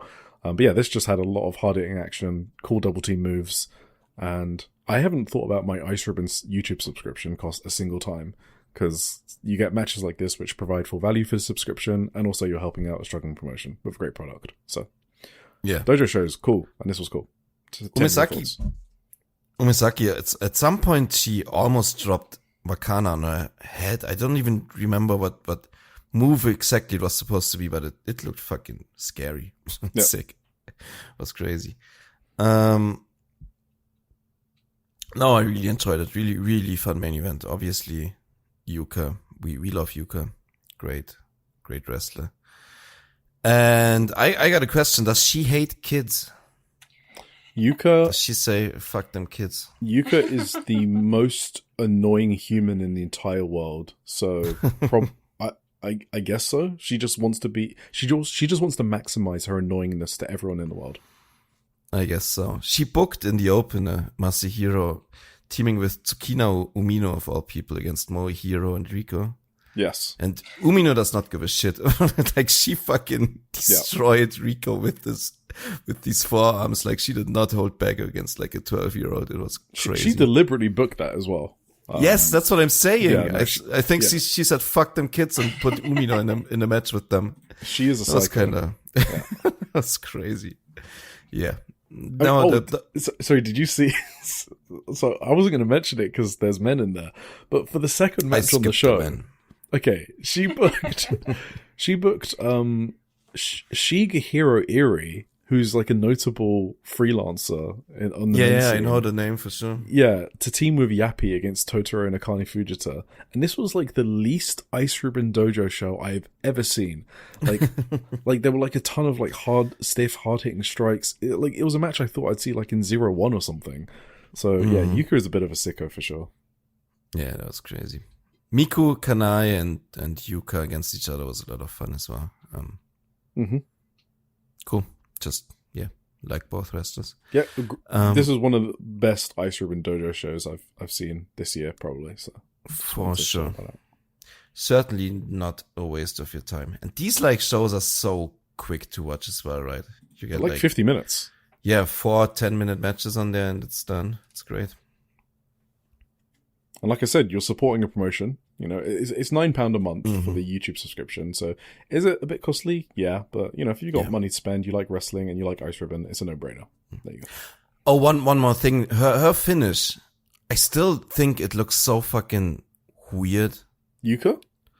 Yeah, I don't know if it's her, like, only finish, but the splash she does where she lays the opponent, like, perpendicular to the corner or whatever. Like, she does them, like... Oh, you mean a diving elbow? Yeah, but usually you do a diving elbow to the midsection of someone, right? When they lay, like, parallel to the corner or whatever. But she lays them the other way and she like lands completely like body to body on them. And it always looks like it must suck so bad to take that. Yeah, I don't know diving why forearm. she does that. It's kind of like, it's psycho. That's her thing. The forearms are her thing. No matter what, she wants to hit forearm. Yeah, I guess. She does one when she runs the ropes and they're like in the middle of the ring. She does that one as well. Yeah. So yeah, she does love that. Awesome. Yeah, okay, that's Ice Ribbon. So finally, let's finish off with our favorite promotion of the Indie Zone, What the hell? Pure J. The 12th of July at Itabashi Green Hall. So I wasn't going to talk about this on this show, but they released the VOD early. So I thought I'd talk about it. This was Hanako Nakamori's 20th anniversary show. And you know we love Hanako Nakamori here. She's the ace of Pure J. She is the singles champion. She lifted Krea's head off the mat in their title match, just to beat her up a bit more and to rub it in everyone's faces that she is the ace. So we do love her here. And she faced Kao Kobayashi in the main event, for the Pure J Openweight title, so her tag team partner. And she retained the title. And that is awesome news, because if Krea can't have that belt, then no one fucking can. So I want Hanako to defend this title every single time if it's not an opponent named Krea, because Krea's coming for that ass. But first, before that, is Makoto next at Korakuen Hall on the 11th of August. I'm assuming Makoto actually lies down for that one. She does have a bit of Veni in her, but I'm pretty sure she would lie down for Hanako Nakamori. Yeah, there you go. Previews? Yeah. What are we going to talk about next week? Let's talk about some quick previews. 19th of July, we got Ice Ribbon pay-per-view. We got Rico versus Yappy. We have Ancham and Lil Mars versus Non-Taraga and Yuka. So Lil Mars is back in Ice Ribbon. So I did see her in March at a meet and greet, and she said she'd be in Japan in July. So there you go. Wrestlers don't always lie. Sometimes they are telling the truth. Lil Mars, is obviously kind of like my mini SLG, because she's the first wrestler I ever met in person. And she's got a fan for me for life, because not only did she remember my name months apart, but she gave me a hug on the third time to repay me for the panic hug that I gave her on the first one. So, yeah, she's an awesome person and fun wrestler, so I'm rooting for her. And she got pinned by a 12-year-old on the most recent Dojo show. Arisa Shinose versus Sakina Umino. Cool. Kararu Rakana and Moehiro versus Saito and Totoro Satsuki. That's because Saito and Totoro are going for the tag titles, so they're just racking up wins, I'm assuming. And then the main event, Kaho Matsushita and Kaori Yonyama versus Hikari Minami and Minami Katsu. Cool. My wonderful Minami Katsu. is she hasn't retired yet. Every show she is on, I will be purchasing, I will be supporting her until her eventual retirement at some point. You can't just assume that someone's going to retire. it's all the signs are there. Oh yeah, that's true. It's not good for your mental health. No. Yeah. It's not like she's having like a career versus title match at Yokohama Arena. Yeah. 19th of July, we are in Diana. We got Misa Kagura's homecoming. She's going home. Let's go. She's going back up north with Diana to Iwate Prefecture. That's cool. So on the card, let's just skip to the third match. Debbie Kaito and Unagi Sayaka. I don't know why Unagi... Oh, I know why Unagi's going up there. It's because she's in a unit with Misa Kagura. That rival party. Yeah. So she doesn't mind traveling to Iwate, but she wouldn't travel to any like Diana Dojo shows. So that's great. Thank you, Unagi Sayaka. Team up with Debbie Kaito against Moran and Shanshan, the dream team. So that's awesome. Maiko Ozaki versus Nanami Hitano in a singles match. And the main event, Ayaka Sato, Jaguar Yokota, and Kyoke Inoue versus Haruka Umasaki, Misa Kagura, and Sumika Yanagawa. So, obviously... Oh, I saw the graphic for that. Yeah. This is the graphic I posted. I was like, do you think Misa Kagura is winning this? They could literally not have picked a more unbeatable team for Misa Kagura. Yeah, that's crazy. So, there you go. But that'll be fun. Wave, Catch the Wave finals at Korakuen on the 12th of July. It's already happened. I mean, I gotta say, okay, sorry. In Misa Kagura's defense on the JTO show, she lost, obviously, but her tag team partner got pinned, not herself. And it's the same, like it's also Sumika Yanagawa here, right? So maybe they're gonna pin Sumika. Maybe Sumika saves Misa, yeah. But I mean, it's a homecoming show, so I don't even think Sumika's gonna see any wrestling time. Yeah, maybe it's... I think it's gonna be like 20 minutes of Misa Kagura, and then she gets pinned by a Kyoke Inoue powerbomb. Like, I'm calling it now. So, yeah, sounds plausible. Or maybe Ayaka Sato Dragon Suplex. Okay, those are the two possible finishes. We'll see if it happens. Wave Korakuen Hall on 12th of July. Catch Wave finals. I'm just going to talk about the block finals. So it's the Elizabeth block final. Kari Yonyama versus Miyako Matsumoto versus Yuma Oka. We don't talk about Elizabeth block. We don't talk about the Elizabeth block. Not indeed. Semi-finals. Honoka versus Itsuki Aoki. Hell yeah. And then semi-finals 2. Haruka Umasaki versus Mirai. Hell yeah. Oh. And then the finals will also be on that show. Wait, didn't they face each other recently? They were in the same block. Yeah, that's what I thought. Yes. And it was pretty good. Match. It was good, yeah. But either way, that's an awesome final. It literally doesn't matter who wins and loses this. It's going to be a good final as well. So, sure. Who do you think's going to win? So the winner of this faces Itsuki for the title. And we got Honoka versus Itsuki, Haruka versus Mirai. Oh, I think it's gonna be Mirai and Itsuki. And then Mirai wins the tournament. And then faces her again for the title? Yeah, and then Itsuki gets the win back on the title match. Oh, damn. Emmy, thoughts? My thought was Mirai too, I guess. Mirai? Okay, we got some Mirai fans here. I obviously think Itsuki's going to destroy everyone left in this tournament, and it's not even fucking close. She is the Thunder Girl from Shimane, after all. 10th of July, Actress Girls. So the only thing I want to shout out is the top 2 match. Actually, top 3, because we got our favourite tag team here. Kana Yufuku and Marino Nishimura will be taking on Nene Arahata and Riku Fukunaga. Sounds fun. We got the Actress Girls Tag Team title.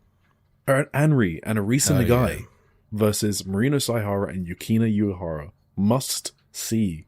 Must watch. We will be talking about it for 20 minutes on next week's episode. Look forward to it. Yeah. And then the main event is the King title, Nagisa Shiitsuki defending against Sakura Mizushima, which will be a good match. They had an excellent match at Korakuen Hall last year. So, cool. Finally, we have Hiroyu Matsumoto's 20th anniversary, which I don't know is making tape, so I just want to make people aware it's happening. She's wrestling twice on the card. So the opener is Hanako Nakamori, one of our favorite wrestlers, and Honoka versus Hiroyu Matsumoto and Miura Koga. Then there's a battle royale with a bunch of different people, including Venny, Starlight Kid, Taro Anno. Shit, yeah, I saw that. Yeah, Akino, Jungle Kiona, Kakeru, Makoto, Miyuki Takase, Nagisa Nozaki. Such a random lineup. Ryo Mizunami, Saori Anno, Yes, and X. So I don't know who X is. Semi-main event is Aja Kong, Miyumi Ozaki, and Minoru Suzuki versus Itsuki Oki, Rini Yamashita, and Zonez. That's awesome. Dude, I need to see this. This has to make tape. I need to see Minoru versus Itsuki. Oh yeah. Oh, yeah. Please make tape. And then the main event is Chihiro Hashimoto versus Hiroyu Matsumoto. So Hashimoto's... yeah. Oh, that's cool. Singles match, yeah. Hashimoto's singles match reign continues. I guess it's not for the title, but her run continues. She just loves singles matches, and I love her doing singles matches. So. Yes. Absolutely. Yeah. It's great. She's probably been like starving for them for the last year. she probably hated those tag teams with you like for half a year. Every single main event with you, the same shit. Yeah. You're free, Hashimoto. You're free. I remember Match you of the week. now. You remember you? Yeah, I remember you. Unfortunately. Emmy, Yes. what was your favorite match you watched? For the show or otherwise, you can also pick like whatever else wrestling you watched.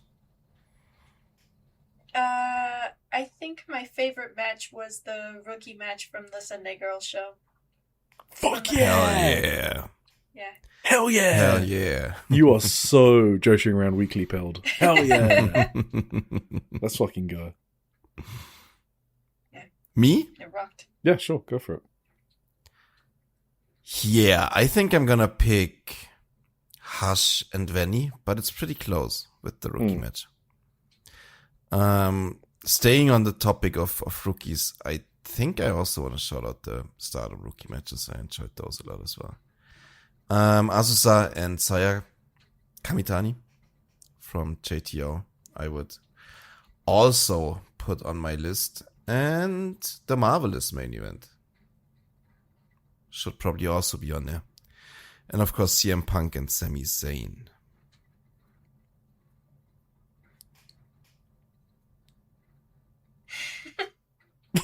Eric. Yeah. So my match of the week is Chihiro Hashimoto versus Venny, obviously.